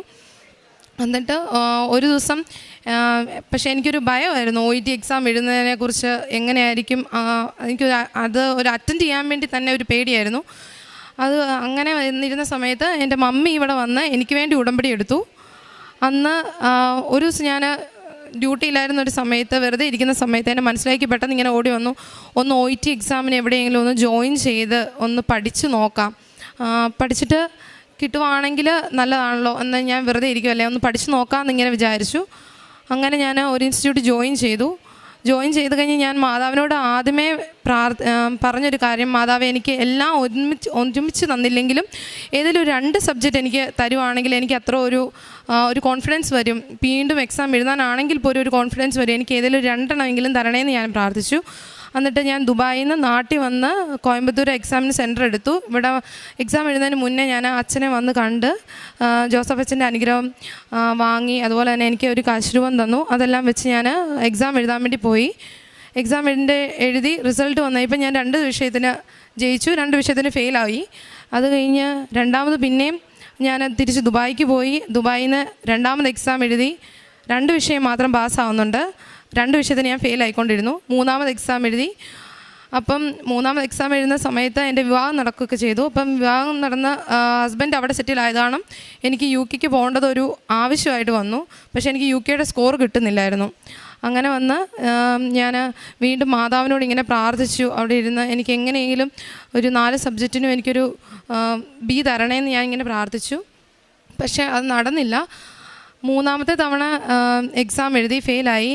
അങ്ങനെ 4ാമത്തെ തവണ ഞാൻ ഇവിടെ വന്ന് മാതാവിനെ കണ്ട് പ്രാർത്ഥിച്ച് UK പോയി. UK ചെന്ന് ഞാൻ വീണ്ടും എക്സാമിന് വേണ്ടി ഇങ്ങനെ പ്രിപ്പയർ ചെയ്തിരുന്ന സമയത്ത് ആ വർഷം ഞാൻ പ്രഗ്നൻ്റായി. ഒരു 7ാം മാസം ഞാൻ വീണ്ടും നാട്ടിൽ വന്ന് കോയമ്പത്തൂർ തന്നെ സെൻറ്റർ എടുത്ത് എക്സാം എഴുതി കഴിഞ്ഞപ്പം മാതാവ് എനിക്ക് അയർലൻഡ് സ്കോർ തന്നു. അയർലൻഡ് സ്കോർ കിട്ടിക്കഴിഞ്ഞപ്പോൾ ഞാൻ വളരെയധികം സന്തോഷവതിയായിരുന്നു. പക്ഷേ എനിക്ക് പോകേണ്ടത് UK ആയത് കാരണം തന്നെ ഞാൻ വീണ്ടും ഇവിടെ വന്ന് മാതാവിനോട് പറഞ്ഞു, മാതാവ് എന്നെ എല്ലാവരും കളിയാക്കാൻ തുടങ്ങി. 3-4 പ്രാവശ്യമായിട്ട് എക്സാം എഴുതുന്നു, ഫെയിലാവുന്നു. അങ്ങനെ എല്ലാവരും പറയാൻ തുടങ്ങി എന്തൊക്കെയാണെങ്കിലും UK അപ്പം ഒരു കെയർ ഹോമിൽ വർക്ക് ചെയ്തിട്ടുണ്ടെങ്കിൽ അതുവഴി ഒരു രജിസ്ട്രേഡ് നേഴ്സായിട്ട് അവിടെ കയറാൻ പറ്റുമല്ലോ, അത് നോക്കിയാച്ചാൽ പോരെ, ഇനിയും പൈസ എഴുതി എക്സാം എഴുതി പൈസ കളയണ്ട എന്നുള്ളൊരു രീതിയിലേക്ക് വന്നു. അപ്പോൾ ഞാൻ മാതാവിനോട് 5ാം പ്രാവശ്യം എക്സാം എഴുതാൻ വേണ്ടി പോകുന്നതിൻ്റെ മുന്നേ ഞാൻ മാതാവിനോട് പറഞ്ഞു, മാതാവേ ഞാൻ 8 മാസം പ്രഗ്നൻ്റ് ആണിപ്പം, എനിക്ക് ഇനി ഒന്നുകൂടി എക്സാം എഴുതാൻ ഏത് സമയത്താണ് പറ്റുന്നതെന്ന് എനിക്കറിയത്തില്ല. അതിന് മുന്നേ തന്നെ എനിക്ക് ഈ എക്സാമിനെ പാസ്സാകാൻ സഹായിക്കണമെന്ന് ഞാൻ മാതാവിനോട് കരഞ്ഞിരുന്ന് പ്രാർത്ഥിക്കുമായിരുന്നു. അങ്ങനെ പ്രാർത്ഥിച്ച് ഞാൻ ഓൺലൈനിൽ നിന്ന് അച്ഛൻ്റെ ടോക്കും അതുപോലെ ഒരുപാട് ടെസ്റ്റിമണീസൊക്കെ കേൾക്കുമായിരുന്നു. അങ്ങനെ ആ ഒരു വിശ്വാസത്തിൽ ഞാൻ മാതാവിൻ്റെ കാശുരൂപവും അച്ഛൻ എനിക്ക് അന്ന് തന്ന കാശുരൂപവും കൊന്തയെല്ലാം ആയി ഞാൻ UK തന്നെ എക്സാം എഴുതാൻ വേണ്ടി സെൻറ്ററിൽ പോയി. ഞാൻ അവിടെ ഉപ്പ് വിതറി ഞാനിരുന്ന സ്ഥലത്തിരുന്ന് ഞാൻ എക്സാം എഴുതി റിസൾട്ട് വന്നു കഴിഞ്ഞപ്പോൾ ഞാൻ 5ാമത്തെ തവണ എക്സാം എഴുതി ഞാൻ പാസ്സായി എല്ലാം. മാതാവ് എനിക്ക് എല്ലാ കാര്യങ്ങളും ഞാൻ പറഞ്ഞതുപോലെ തന്നെ ഞാൻ പ്രഗ്നൻ്റായി. എൻ്റെ ഡെലിവറിക്ക് മുന്നേ തന്നെ എനിക്ക് OETയും അതുപോലെ തന്നെ അത് കഴിഞ്ഞ് ഉടനെ തന്നെ ഞാൻ CBT എക്സാമും അവിടെ നിന്ന് എഴുതി, അതെല്ലാം പാസ്സായി. അപ്പം ഞാൻ മാതാവിനോട് അന്ന് ഞാൻ പറഞ്ഞിരുന്നു, ഞാൻ ഇനി ഇവിടെ വരുമ്പം ഉറപ്പായിട്ട് മാതാവിൻ്റെ അടുത്ത് വന്ന് എനിക്ക് മാതാവ് വന്ന എല്ലാ അനുഗ്രഹങ്ങൾക്കും ഞാൻ നന്ദി പറഞ്ഞ് തിരിച്ചു പോകുമെന്ന്. അതുപോലെ ഇത്ര അനുഗ്രഹങ്ങൾ എനിക്ക് തന്ന അമ്മ മാതാവിന് ഞാൻ ഒരുപാട് നന്ദി പറയുന്നു. അതുപോലെ തന്നെ ഞാൻ പ്രേക്ഷിത പ്രവർത്തനമായിട്ട് ഞാൻ ഇവിടുന്ന് പത്രം വാങ്ങിച്ച് ദുബായിൽ കൊണ്ടുപോയി എൻ്റെ കൂട്ടത്തിൽ ജോലി ചെയ്യുന്നവർക്ക് അതുപോലെ തന്നെ പേഷ്യൻസായിട്ട് വരുന്നവർക്കെല്ലാം മാതാവിനെക്കുറിച്ച് പറഞ്ഞു കൊടുക്കുമായിരുന്നു. ഇവിടെ കൃപാസനത്തിൽ എനിക്ക് വന്നപ്പോൾ ഉണ്ടായ അനുഭവങ്ങളെക്കുറിച്ചെല്ലാം ഞാൻ അവരുമായിട്ട് പങ്കുവയ്ക്കുമായിരുന്നു. ഇപ്പം ഞാൻ UK പോയി അവിടെ എനിക്ക് ഇത്രയെല്ലാം കിട്ടിയ സമയത്ത് ഞാനിപ്പം ഇംഗ്ലീഷിലുള്ള ന്യൂസ് പേപ്പേഴ്സും കാര്യങ്ങളെല്ലാം വാങ്ങിച്ചിട്ടുണ്ട്. ഇവിടുത്തെ അവിടെ കൊണ്ടുപോയി അവിടെയുള്ള ആൾക്കാർക്കെല്ലാം വിതരണം ചെയ്യാനായിട്ട്.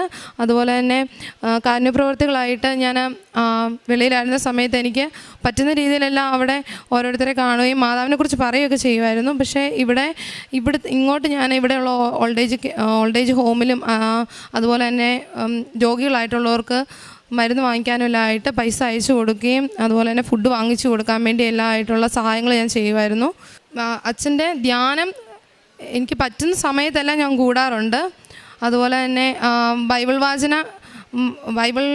വായന ഞാൻ ഒരു 10 മിനിറ്റ് എനിക്ക് സമയം കിട്ടും, 10 മിനിറ്റ് ഞാൻ അതൊക്കെ വായിക്കാറുണ്ട്. അതുപോലെ തന്നെ ടെസ്റ്റിമോണീസ് ഞാൻ കേൾക്കാറുണ്ട്. ഓൾമോസ്റ്റ് വരുന്നതെല്ലാം ഞാൻ അങ്ങനെ കേൾക്കാറുണ്ട് യൂട്യൂബിൽ. ഇത്രയെല്ലാം ചെയ്തു തന്ന എൻ്റെ അമ്മ മാതാവിന് ഈശോയ്ക്ക് ഞാൻ ഒരുപാട് പിതാവിൻ്റെയും പുത്രൻ്റെയും പരിശുദ്ധാത്മാവിൻ്റെയും നാമത്തിൽ ആമേൻ. പരിശുദ്ധ ദൈവമാതാവിൻ്റെ കരം പിടിച്ച് ദൈവപിതാവിനെ മുഖാഭിമുഖം കാണുവാൻ ഈ ഭൂമിയിലായിരുന്നു കൊണ്ട് മരിയൻ ഉടമ്പടി എടുത്തുകൊണ്ട് കൂടുതൽ വിശ്വസ്തയോടെ തീക്ഷ്ണതയോടെ ഉടമ്പടി നിബന്ധനകൾ പാലിച്ച് മുന്നേറാൻ ഉതകുന്ന ലിവിങ് ഓറക്കിൾസ് ജീവവചസ്സുകൾ എന്ന ശുശ്രൂഷയുടെ 18ാമത്തെ എപ്പിസോഡിലേക്ക് എല്ലാവരെയും സ്നേഹപൂർവ്വം സ്വാഗതം ചെയ്യുന്നു. ഇന്ന് നമ്മൾ സാക്ഷ്യ വചന വിശകലനത്തിനായി എടുക്കുന്നത്, എൻ്റെ പേര് Boncy M Joy, Aluva Ashokapuram Saint Sebastian's പള്ളിയിൽ നിന്ന് വരുന്നു. ഈ സാക്ഷ്യത്തിൻ്റെ പ്രത്യേകത എന്ന് പറയുന്നത്, നിങ്ങൾക്കറിയാവുന്ന പോലെ കൃപാസനത്തിൽ നടന്ന മരിയൻ പ്രത്യക്ഷീകരണം സമയവുമായിട്ട് ബന്ധപ്പെട്ടതാണ്. പരിശുദ്ധ ദൈവമാതാവ് സമയഘടികാരം നെഞ്ചിൽ ചാർത്തിയാണ് കൃപാസനം അൾത്താരയിൽ 2004 ഡിസംബർ 7-ാം തീയതി ആരാധനാ മധ്യേ കൃപാസനത്തിലെ സ്ഥാപക ഡയറക്ടറായ ബഹുമാനപ്പെട്ട VP ജോസഫ് അച്ഛന് പ്രത്യക്ഷയാകുന്നത്. തുടർന്ന് ഒരുപാട് സമയങ്ങളിൽ വിവിധങ്ങളായ ഭൂഖണ്ഡങ്ങളിലെല്ലാം ഈ പരിശുദ്ധ അമ്മയുടെ പ്രത്യക്ഷീകരണം വിവിധങ്ങളായ സമയങ്ങളിൽ ഓരോ ദൈവമക്കൾ ഉടമ്പടി എടുത്തവരും അല്ലാത്തവരും ഒക്കെ പ്രത്യക്ഷത്തിൽ ഈ ദൈവമാതാവിനെ ദർശിച്ചിട്ടുണ്ട്. ഈ സാക്ഷ്യത്തിൻ്റെ പ്രത്യേകത 2005 ഈ മകള് BCom പാസ്സാവുന്നത്, ഡിഗ്രി പാസ്സാവുന്നത്. അതിനുശേഷം 2007 തൊട്ട് ഞാൻ ജർമ്മനിക്ക് പോകാനായിട്ട് പരിശ്രമിച്ചു. അങ്ങനെ ജർമ്മൻ ലാംഗ്വേജ് A1ഉം A2 എല്ലാം പഠിച്ചായിരുന്നു. അത് കഴിഞ്ഞിട്ട് സ്റ്റുഡൻറ്റ് വിസയിലൊക്കെ അപ്ലൈ ചെയ്യാനായിട്ട് പരിശ്രമിച്ച് അതെല്ലാം നടക്കാതെ വന്നു. അങ്ങനെ ഞാൻ ഉപേക്ഷിച്ചു. അങ്ങനെ ഇരിക്കുകയാണ് 2023 ഇവർ കൃപാസനത്തിൽ വന്ന് മരിയൻ ഉടമ്പടി എടുത്ത് പ്രത്യേകമായിട്ട് ഉപേക്ഷിച്ച് ഒരു വിഷയം, അതായത് പ്രാർത്ഥന കൊണ്ടും പ്രവർത്തനങ്ങൾ കൊണ്ടും ഉപേക്ഷിച്ച ഒരു ഫയൽ പരിശുദ്ധ ദൈവമാതാവിൻ്റെ മധ്യസ്ഥതയിൽ മരിയൻ ഉടമ്പടി എടുത്ത് ഈശോയോട് പ്രാർത്ഥിക്കുന്നത്. നീണ്ട 17 വർഷങ്ങൾക്ക് ശേഷം ദൈവമാതാവ് ആ ഫയലിൽ ഒപ്പിട്ട വലിയൊരു സാക്ഷ്യമാണ് ഈ സഹോദരി പങ്കുവയ്ക്കുന്നത്. ഈ സാക്ഷ്യത്തിൻ്റെ പ്രത്യേകത എന്ന് പറയുന്നത്, വലിയ വിശ്വാസമൊന്നും ഇല്ലാതെയാണ് ആദ്യം കൃപാസനത്തിലോട്ട് കടന്നു വരുന്നത്. മരിയൻ ഉടമ്പടിയുടെ നേർ അനുഭവങ്ങളിലൂടെയാണ് ഈ സഹോദരിയുടെ വിശ്വാസം വർദ്ധിക്കുന്നത്. അത് ഇപ്രകാരം സാക്ഷ്യത്തിലൂടെ ഈ സഹോദരി പറയുന്നത് ഇങ്ങനെയാണ്. അതായത് ആദ്യത്തെ മുടികളൊക്കെ കിട്ടിയതിന് ശേഷം ഞാൻ പതുക്കെ ഈ ഒരു വിഷയത്തിൽ നിന്ന് പിന്നോട്ട് പോകാം, അതുമല്ലെങ്കിൽ കിട്ടില്ല എന്നുള്ളൊരു രീതിയിലൊക്കെ മനസ്സൊന്ന് പതറിയപ്പോൾ തുടർന്നുള്ള മുടികൾ അപ്പിയർ ചെയ്യുന്നതിന് മുമ്പ് ഇവർ മുറിയിലായിരിക്കുന്ന സമയത്ത് വലിയൊരു ദൈവാനുഭവം ഉണ്ടാവുകയാണ്. അങ്ങനെ പ്രാർത്ഥിച്ച് ഇതെല്ലാം കഴിഞ്ഞ് കിടന്ന് കുറച്ചു നേരം കഴിഞ്ഞപ്പോൾ ആ റൂമിൻ്റെ ഫാനിൽ നിന്ന് ഒരു തൈലം ഇങ്ങനെ ഫാനിൽ നിന്ന് ചാടുന്നു. അപ്പോൾ ഞാൻ വിചാരിച്ചു ഈ ഫാനിൽ നിന്ന് വല്ലതും കംപ്ലൈൻ്റ് ആയിരിക്കും. കുറച്ചു നേരം കഴിഞ്ഞപ്പോൾ അതിൽ നല്ല മണവും വരുന്നുണ്ട്. പരിശുദ്ധ അമ്മയുടെ വലിയൊരു സാന്നിധ്യം. തുടർന്ന് ഒരു വലിയ വചനം ഈ സഹോദരിക്ക് ലഭിക്കുകയാണ്.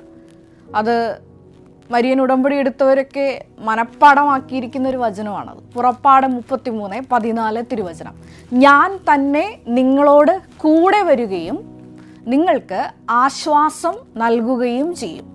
മരിയൻ ഉടമ്പടിയാകുമ്പോൾ തീർച്ചയായിട്ടും ദൈവമാതാവാണ് ഓരോരോ വിഷയങ്ങളിൽ, കാലങ്ങളിൽ, സന്ദർഭങ്ങളിൽ സഞ്ചരിച്ചെത്തി നമ്മളോട് കൂടെ യാത്ര ചെയ്ത് നിങ്ങൾ ഏറ്റെടുത്തിരിക്കുന്ന ആ ദൗത്യം വിജയത്തിലെത്തിക്കുവാൻ നിങ്ങളെ സഹായിക്കുന്നത്. ഈ സഹോദരി പറയുന്നുണ്ട്, ഇപ്രകാരം ദൈവമാതാവിൻ്റെ വലിയൊരു സന്ദേശം കിട്ടിയതിന് ശേഷം അങ്ങനെ ആ ഒരു ധൈര്യത്തോടു കൂടി ഈ വചനത്തിൻ്റെ ശക്തിയിൽ ഞാൻ പോയി എക്സാം എഴുതി. അപ്പോൾ എനിക്ക് സാധാരണ എഴുതണ പോലെ തന്നെയാണ് എനിക്ക് വായിച്ചിട്ട് മനസ്സിലാവുന്നില്ല. അപ്പോൾ എന്നാലും ഞാൻ എൻ്റെ മനസ്സും കൊണ്ട് ഞാൻ പറഞ്ഞു, ഞാൻ ഈ തവണ ജയിക്കും. എന്താണെങ്കിലും ഈ വചനത്തിലൂടെ ഉറപ്പ് തന്നിട്ടുണ്ടല്ലോ, അപ്പം മാതാവ് കൂടെ ഉണ്ട്, അപ്പം ഇനി ഒന്നും പേടിക്കണ്ട, അങ്ങനെ കിട്ടും. അങ്ങനെ ഞാൻ ആ ധൈര്യത്തിൽ വീട്ടിലേക്കും പോന്നു. അപ്പോൾ എക്സാം റിസൾട്ട് വന്നപ്പോൾ ഞാൻ പാസ്സായിട്ടുണ്ട്. പക്ഷെ വീണ്ടും ചില തടസ്സങ്ങൾ നേരിടുന്നു. അപ്പോൾ വീണ്ടും ഞാൻ ഈ വിസയുടെ പ്രോസസ്സിങ്ങിനും എല്ലാം ഞാൻ വെച്ചു, ഈ സ്റ്റുഡൻറ്റ് വിസയ്ക്ക് തന്നെയായിട്ട് അങ്ങനെ വെച്ച് അപ്പോൾ ഇത്രയും ഏജൊക്കെ ആയതുകൊണ്ട് കിട്ടില്ല എന്നൊക്കെയാണ് പറഞ്ഞിരുന്നത്. എന്നാലും വെച്ച് നോക്കാൻ കിട്ടും എന്നൊക്കെ ഉള്ളതിൽ അങ്ങനെ കൊടുത്തു. പ്രോസസ്സിങ് എല്ലാം വേഗം നടന്നു. ഇൻ്റർവ്യൂവും അതുപോലെ ടഫായിട്ടുള്ള ഇൻ്റർവ്യൂകളെല്ലാം എനിക്ക് എല്ലാം പാസ്സാക്കി തന്നു. എല്ലാം കിട്ടി. മാതാവിൻ്റെ ഈ ഉടുമ്പടി തൈലം വെച്ചാണ് ഞാൻ ഇൻ്റർവ്യൂവിലെല്ലാം അറ്റൻഡ് ചെയ്തത്, അത് നെറ്റ് വഴി. അപ്പോൾ അങ്ങനെ ആ ഇൻ്റർവ്യൂകൾ 2 ഇൻ്റർവ്യൂ ഉണ്ടായിരുന്നു. 2 ഇൻ്റർവ്യൂ ഒക്കെ പാസ്സായി. അത് കഴിഞ്ഞ് വിസയ്ക്ക് അപ്ലൈ ചെയ്തു. അപ്പോൾ എൻ്റെ മനസ്സിലുണ്ട് എല്ലാം കിട്ടും, എല്ലാം ശരിയാവും, ഇനി ഒന്നും പേടിക്കണ്ടെന്നൊക്കെ.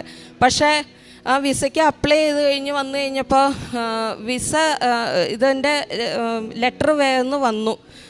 കാരണം ഇത് റിജക്ഷനായിട്ട് ഒരു ലെറ്ററാണ് എനിക്ക് കിട്ടിയത് വിസയ്ക്ക് അപ്ലൈ ചെയ്തിട്ട്. അപ്പോൾ എനിക്ക് മനസ്സിലായി ഇത് എനിക്കിനി കിട്ടില്ല, ഇനി എൻ്റെ ഒരു ഏജ് വെച്ചുകൊണ്ട് ഇനി ഇതൊന്നും ശരിയാവില്ല, ഇനി ഒരിക്കലും ഒന്നും നടക്കില്ല. അപ്പോൾ ഇതെല്ലാം ഇനി പൂർണ്ണമായിട്ട് ഉപേക്ഷിക്കാം, ഇനി ജർമ്മനിക്കൊന്നും നോക്കണ്ട. അപ്പോഴാണ് വലിയൊരു ദൈവിക ഇടപെടൽ ഉണ്ടാകുന്നത്. അവിടെ ജർമ്മനിയിൽ ഒരു പുതിയ സിസ്റ്റം ദൈവമാതാവ് കൊണ്ടുവരികയാണ്. ഓപ്പർച്യൂണിറ്റി കാർഡ് സിസ്റ്റം എന്നൊരു സിസ്റ്റം. അതുവഴിയായിട്ട് ഈ മകൾക്ക് ജർമ്മനിയിലോട്ട് പോകാനുള്ള വിസ കിട്ടിയതിന് ശേഷം ആ വിസയുമായിട്ട് വന്നാണ് സാക്ഷ്യപ്പെടുന്നത്. അത് യെശയ്യാ പ്രവാചകന്റെ പുസ്തകം 43-ാം അധ്യായം 19-ാം തിരുവചനമാണ്. വചനം ഇതാണ്: ഇതാ ഒരു പുതിയ കാര്യം മുളയെടുക്കുന്നത് നിങ്ങൾ ശ്രദ്ധിക്കുന്നില്ലേ? വിജനപ്രദേശത്ത് പാതകളും മരുഭൂമിയിൽ നദികളും ഞാനുണ്ടാക്കും. അതായത് നീണ്ട 17 വർഷമായിട്ട്, ഞാൻ നേരത്തെ സൂചിപ്പിച്ചതുപോലെ 2005 ഡിഗ്രി പാസ്സായത്.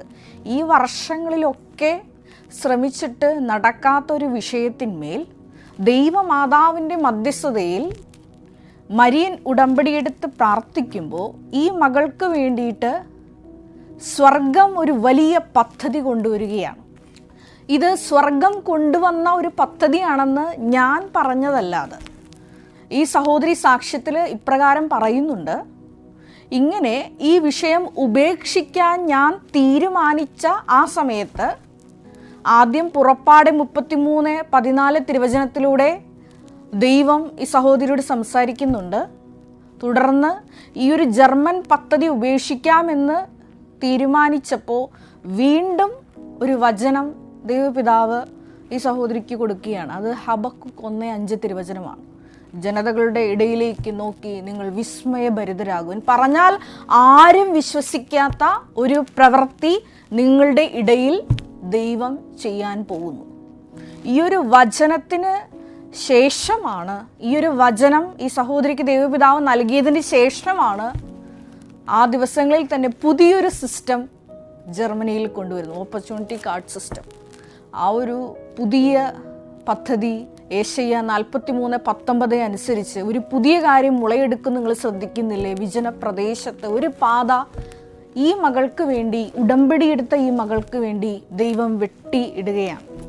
അതാണ് ഈ സാക്ഷ്യത്തിൻ്റെ ഒരു പ്രത്യേകത എന്ന് പറയുന്നത്. രണ്ടാമതായിട്ട് ഈ സാക്ഷ്യത്തിൻ്റെ ഒരു ഭാഗം എന്ന് പറയുന്നത് ഈ ഒരു വലിയ ദൈവിക ഇടപെടലിലൂടെ ഇവരുടെ ആധ്യാത്മിക ജീവിതത്തിൽ വന്ന ഒരു വ്യത്യാസമാണ്. ഇത് നമുക്കെല്ലാവർക്കും മാതൃകയാക്കാവുന്ന ഒരു കാര്യമാണ്. അതുകൊണ്ടാണ് ഈ ഒരു ഭാഗം പ്രത്യേകമായിട്ട് ഞാൻ ഹൈലൈറ്റ് ചെയ്യുന്നത്. തിരുനാളിൻ്റെ മഹാദിനത്തിൽ ഈശോ എഴുന്നേറ്റ് നിന്ന് സ്വരമുയർത്തി ഉച്ചത്തിൽ വിളിച്ചു പറയുന്ന ഒരു ഭാഗം നമ്മുടെ വിശുദ്ധ യോഹന്നാൻ്റെ സുവിശേഷത്തിൽ വായിക്കുന്നുണ്ട്. യോഹന്നാൻ്റെ സുവിശേഷം 7-ാം അധ്യായത്തിൽ അവിടെ ഈശോ പറയുന്നുണ്ട്, ആർക്കെങ്കിലും ദാഹിക്കുന്നുണ്ടെങ്കിൽ എൻ്റെ അടുക്കൽ വരുവീൻ. യോഹന്നാൻ 7:38 എന്നിൽ വിശ്വസിക്കുന്നവൻ്റെ ഹൃദയത്തിൽ നിന്ന് വിശുദ്ധ ലിഖിതം പ്രസ്താവിക്കുന്നത് പോലെ ജീവജലത്തിൻ്റെ അരുവികൾ ഒഴുകും. അപ്പോൾ ഈശോയാണ് നമ്മുടെ ദാഹം. അത് പല വിധത്തിലുള്ള ദാഹങ്ങളായിരിക്കാം. പല സമർപ്പിത ജീവിതത്തിലുള്ളവർ എന്നോട് പങ്കുവയ്ക്കാറുണ്ട്. അതായത് ഞങ്ങൾ റുട്ടീനായിട്ടുള്ള ഞങ്ങളുടെ സഭ അതുമല്ലെങ്കിൽ അധികാരികളൊക്കെ ഏൽപ്പിച്ച ദൗത്യങ്ങൾ ഞങ്ങളിങ്ങനെ റുട്ടീനായിട്ട് ചെയ്തു പോകുന്നുണ്ട്. പിന്നെ മുറപ്രകാരമുള്ള കാനോനിക പ്രാർത്ഥനകളൊക്കെ, യാമപ്രാർത്ഥനകളൊക്കെ ഞങ്ങൾ നടത്തി പോകുന്നുണ്ട്. പക്ഷേ ഉള്ളിൻ്റെ ഉള്ളിലൊരു വരൾച്ച ഞങ്ങൾക്ക് ഫീൽ ചെയ്യുന്നുണ്ട്. അപ്പോൾ അവർക്കൊക്കെ സഹായിക്കുന്ന ഒരു തിരുവചന ഭാഗമാണത്. എന്നിൽ വിശ്വസിക്കുന്നവൻ്റെ ഹൃദയത്തിൽ നിന്ന് വിശുദ്ധ ലിഖിതം പ്രസ്താവിക്കുന്നത് പോലെ ജീവജലത്തിൻ്റെ അരുവികൾ ഒഴുകും. മരിയൻ ഉടമ്പടിയിൽ നിലനിന്നുകൊണ്ട് ദൈവഹിതപ്രകാരം തൻ്റെ ജീവിതത്തെ പുനഃക്രമീകരിച്ചപ്പോൾ ആത്മാവിൻ്റെ വലിയ കൃപകൾ ഈ സഹോദരിയിൽ വന്ന് നിറഞ്ഞതിൻ്റെ പ്രകടമായ അടയാളങ്ങൾ ഈ സഹോദരിക്ക് ലഭിക്കുന്നുണ്ട്. അത് ഇപ്രകാരമാണ് ഈ സഹോദരി പങ്കുവയ്ക്കുന്നത്, വ്യക്തമായൊരു ഉദാഹരണത്തിലൂടെ. അതായത് പറയുന്ന പ്രകാരമാണ്, ഞാൻ 2005 ഈ എൻ്റെ ഡിഗ്രി കാലയളവിന് ശേഷം ഞാൻ സ്വന്തം ഇഷ്ടപ്രകാരം ഞാൻ സ്റ്റഡ് കുത്തിയിട്ടുണ്ടായിരുന്നു. ഇത് ഞാൻ എൻ്റെ ഇഷ്ടപ്രകാരം ആയിരുന്നു ഞാൻ കുത്തിയിട്ടത്. അപ്പോൾ നമ്മൾ ഒത്തിരിയേറെ മക്കൾ ഇതേപോലെ ഫാഷൻ്റെ പുറകെ പോകുന്നു, അതുപോലെ തന്നെ ട്രെൻഡിൻ്റെ പുറകെ പോകുന്നു. പിന്നെ ഇപ്പോൾ ഭവനങ്ങളിലാണെന്നുണ്ടെങ്കിലും ഒരു കാർ എടുക്കുന്നു, ആ ട്രെൻഡ് മാറുമ്പോൾ നമ്മൾക്ക് പണം ആവശ്യത്തിലധികം ഉള്ളത് കൊണ്ട് തന്നെ അത് മാറ്റി വേറെ ഒരു, അതായത് സൊസൈറ്റിയിലൊരു സ്റ്റാറ്റസിൻ്റെ ഒരു വിഷയമൊക്കെ വരുമ്പോൾ അത് മാറ്റി വേറെ, പിന്നെ ഇനി യൂത്ത് ആണെങ്കിലും അല്ലാത്തവരാണെന്നുണ്ടെങ്കിലും ഇതുപോലെ അപ്പാരൽസ് മാറുന്നു, അവർ ഉപയോഗിക്കുന്ന ഡ്രസ്സസ് അതും ഇതേപോലെ ഓരോ ട്രെൻഡിനനുസരിച്ച് മാറിക്കൊണ്ടിരിക്കുകയാണ്. ഇപ്രകാരം ഈ മകളുടെ ഒരു പാഷൻ ആ സമയത്ത് തോന്നിയതാണ്, എനിക്കൊരു സെക്കൻഡ് സ്റ്റഡ് കുത്തണം. മരിയൻ ഉടമ്പടി ആയിരുന്നപ്പോൾ ഈശോ അവൾക്കൊരു ബോധ്യം കൊടുക്കുകയാണ്. ഈശോ എന്നോട് സംസാരിച്ചു, ഇത് നിന്റെ സ്വന്തം ഇഷ്ടപ്രകാരം ചെയ്ത ഇത് നീ ആയിട്ട് തന്നെ അത് ഉപേക്ഷിക്കുക. അങ്ങനെ എൻ്റെ മനസ്സിൽ നിന്ന് ഇങ്ങനെ എന്നോട് പറഞ്ഞു. ഞാൻ നേരത്തെ പറഞ്ഞതുപോലെ നമ്മുടെ ജീവിതത്തിലൊക്കെ ഈ ആധ്യാത്മിക വരൾച്ച, അതുമല്ലെങ്കിൽ ഒരു ഉണങ്ങിയൊരവസ്ഥ ഉണ്ടാകാനുള്ള ഒരു കാരണം ഇതാണ്. പല തീരുമാനങ്ങളും നമ്മുടെ ജീവിതത്തിൽ നമ്മൾ എടുക്കുന്നത് നമ്മുടെ ഒരു പാഷൻ്റെ പിന്നാലെ പോയി, അതുമല്ലെങ്കിൽ നമ്മുടെ ഒരു ടേസ്റ്റിൻ്റെ പിന്നാലെ പോയാണ്. തിരുവചനം വ്യക്തമായി ഇതിനൊരു മറുപടി നമുക്ക് പറഞ്ഞു തരുന്നുണ്ട്. വിശുദ്ധ യോഹന്നാൻ്റെ ലേഖനത്തിൽ 1-ാം ലേഖനത്തിൽ 2-ാം അധ്യായം 17-ാം തിരുവചനം, ലോകവും അതിൻ്റെ മോഹങ്ങളും കടന്നു പോകും, ദൈവഹിതം പ്രവർത്തിക്കുന്നവനാകട്ടെ എന്നേക്കും നിലനിൽക്കും. നമുക്കറിയാം, നമുക്ക് നിലനിൽക്കുന്ന ധനത്തിന് വേണ്ടിയിട്ടാണ് ഈ ഭൂമിയിൽ അധ്വാനിക്കേണ്ടത്. അല്ലാത്ത നിക്ഷേപങ്ങൾ നമുക്കറിയാവുന്നതുപോലെ തുരുമ്പും കീടങ്ങളും നശിപ്പിച്ചു കളയും. ആ വിഡ്ഢിയായ മനുഷ്യനോട്, കളപ്പുരകൾ പൊളിച്ച് വലുതാക്കുന്ന വ്യക്തിയോട് ചോദിക്കുകയാണ്, ബോഷ, ഈ രാത്രി നിന്റെ ആത്മാവിനെ ദൈവം ആവശ്യപ്പെട്ടാൽ ഈ ഒരുക്കി വച്ചിരിക്കുന്നതൊക്കെ ആരുടേതാകും? ഈ ഒരു ചോദ്യം നമ്മളെ നോക്കിയും ദൈവം ആവർത്തിക്കുന്നുണ്ട്. മരിയൻ ഉടമ്പടി എന്നത് സ്വർഗീയ നിക്ഷേപം വർദ്ധിപ്പിക്കാനുള്ള വലിയൊരു ദൈവിക നടപടിയാണ്. ലൂക്കായുടെ സുവിശേഷം 12-ാം അധ്യായം 21-ാം തിരുവചനത്തിൽ പറയുന്നത് പോലെ, ദൈവ തിരുസന്നിധിയിൽ സമ്പന്നനാകാതെ തനിക്ക് വേണ്ടി സമ്പത്ത് ശേഖരിച്ച് വെക്കുന്നവൻ്റെ ഗതി ഇതാകും എന്ന് പറഞ്ഞുകൊണ്ടാണ് ആ ഒരു വലിയ ഉപമ ഈശോ നമ്മളോട് പറയുന്നത്. അപ്പോൾ ഈ ഒരു സഹോദരിക്ക് ആ ഒരു വലിയ ബോധ്യം കിട്ടുകയാണ്. അതായത് എൻ്റെ ഒരു പാഷൻ, എൻ്റെ ഒരു ബോഡിയുടെ ചിന്തകൾക്കനുസരിച്ചാണ് ഞാനൊരു തീരുമാനം എടുത്തത്, പക്ഷെ ഞാനത് ഈശോയോട് ആലോചന ചെയ്തില്ല. അപ്പോൾ തന്നെ ആ മകൾ തീരുമാനമെടുക്കുകയാണ്, എനിക്ക് സെക്കൻഡ് സ്റ്റഡ് വേണ്ട. ഞാനത് ഈശോയോട് ചോദിക്കാതെയാണ് അങ്ങനെ ഒരു തീരുമാനമെടുത്തത്. അത് ഞാൻ നേരത്തെ പറഞ്ഞതുപോലെ വിശുദ്ധ യോഹന്നാൻ്റെ 1-ാം ലേഖനത്തിലെ 2-ാം അധ്യായം 17-ാം തിരുവചനമാണ്, ലോകവും അതിൻ്റെ മോഹങ്ങളും കടന്നു പോകും, പക്ഷേ ദൈവഹിതം പ്രവർത്തിക്കുന്നവനാകട്ടെ എന്നേക്കും നിലനിൽക്കും. ഈ മരിയൻ ഉടമ്പടിയെടുത്ത് പ്രാർത്ഥിച്ചതിലൂടെ നീണ്ട 17 വർഷം നടക്കാത്ത ജർമ്മനി എന്നൊരു വലിയ സ്വപ്നമാണ് ദൈവപിതാവ് ഈ മകളുടെ പരിശുദ്ധ അമ്മയുടെ പ്രത്യേക മധ്യസ്ഥതയിലൂടെ, നേരിട്ടുള്ള ഇടപെടലിലൂടെ ഈ മകൾക്ക് നടത്തി കൊടുത്തത്. എന്നു മാത്രമല്ല, വലിയൊരു സ്വർഗീയ രഹസ്യം കൂടി ഈ മകളെ ദൈവപിതാവ് പഠിപ്പിച്ചു കൊടുക്കുകയാണ്. അതായത് എപ്പോഴും ദൈവത്തോട് കൂടിയാലോചന നടത്തണം, ദൈവഹിതമനുസരിച്ച് പ്രവർത്തിക്കണം. അങ്ങനെയാണെന്നുണ്ടെങ്കിൽ തീർച്ചയായിട്ടും സമയച്ചുരുക്കത്തിലൂടെ ആത്മാഭിഷേകം പ്രാപിച്ചുകൊണ്ട് നമുക്ക് ഈ ഭൂമിയിൽ സ്വർഗീയ ആനന്ദത്തോടെ ജീവിക്കുവാൻ സാധിക്കും. ഒരു നിമിഷം നമുക്ക് കണ്ണുകൾ അടയ്ക്കാം.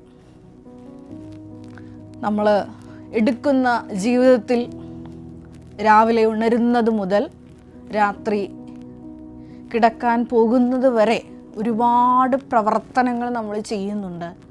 ഒരുപാട് വ്യക്തികളുമായിട്ട് നമ്മൾ സമ്പർക്കത്തിൽ ഏർപ്പെടുന്നുണ്ട്. ഈശോയെ, ഞങ്ങളുടെ എല്ലാ പ്രവർത്തനങ്ങളും സംഭാഷണങ്ങളും ഞങ്ങൾ ഇടപെടുന്ന വ്യക്തികളും എല്ലാം പക്ഷെ നീ ആഗ്രഹിക്കുന്നത് മാത്രം പ്രവർത്തിക്കുക, നിന്നോട് എല്ലാം ആലോചന ചെയ്തുകൊണ്ട് ദൈവഹിതം മാത്രം വിവേചിച്ചറിഞ്ഞുകൊണ്ട് ഈശോയെ പ്രവർത്തിക്കുവാനുള്ള വലിയൊരു അഭിഷേകം മരിയൻ ഉടമ്പടിയിലായിരിക്കുന്ന ഞങ്ങൾക്ക് തരണമേ എന്ന് പ്രാർത്ഥിക്കുന്നു.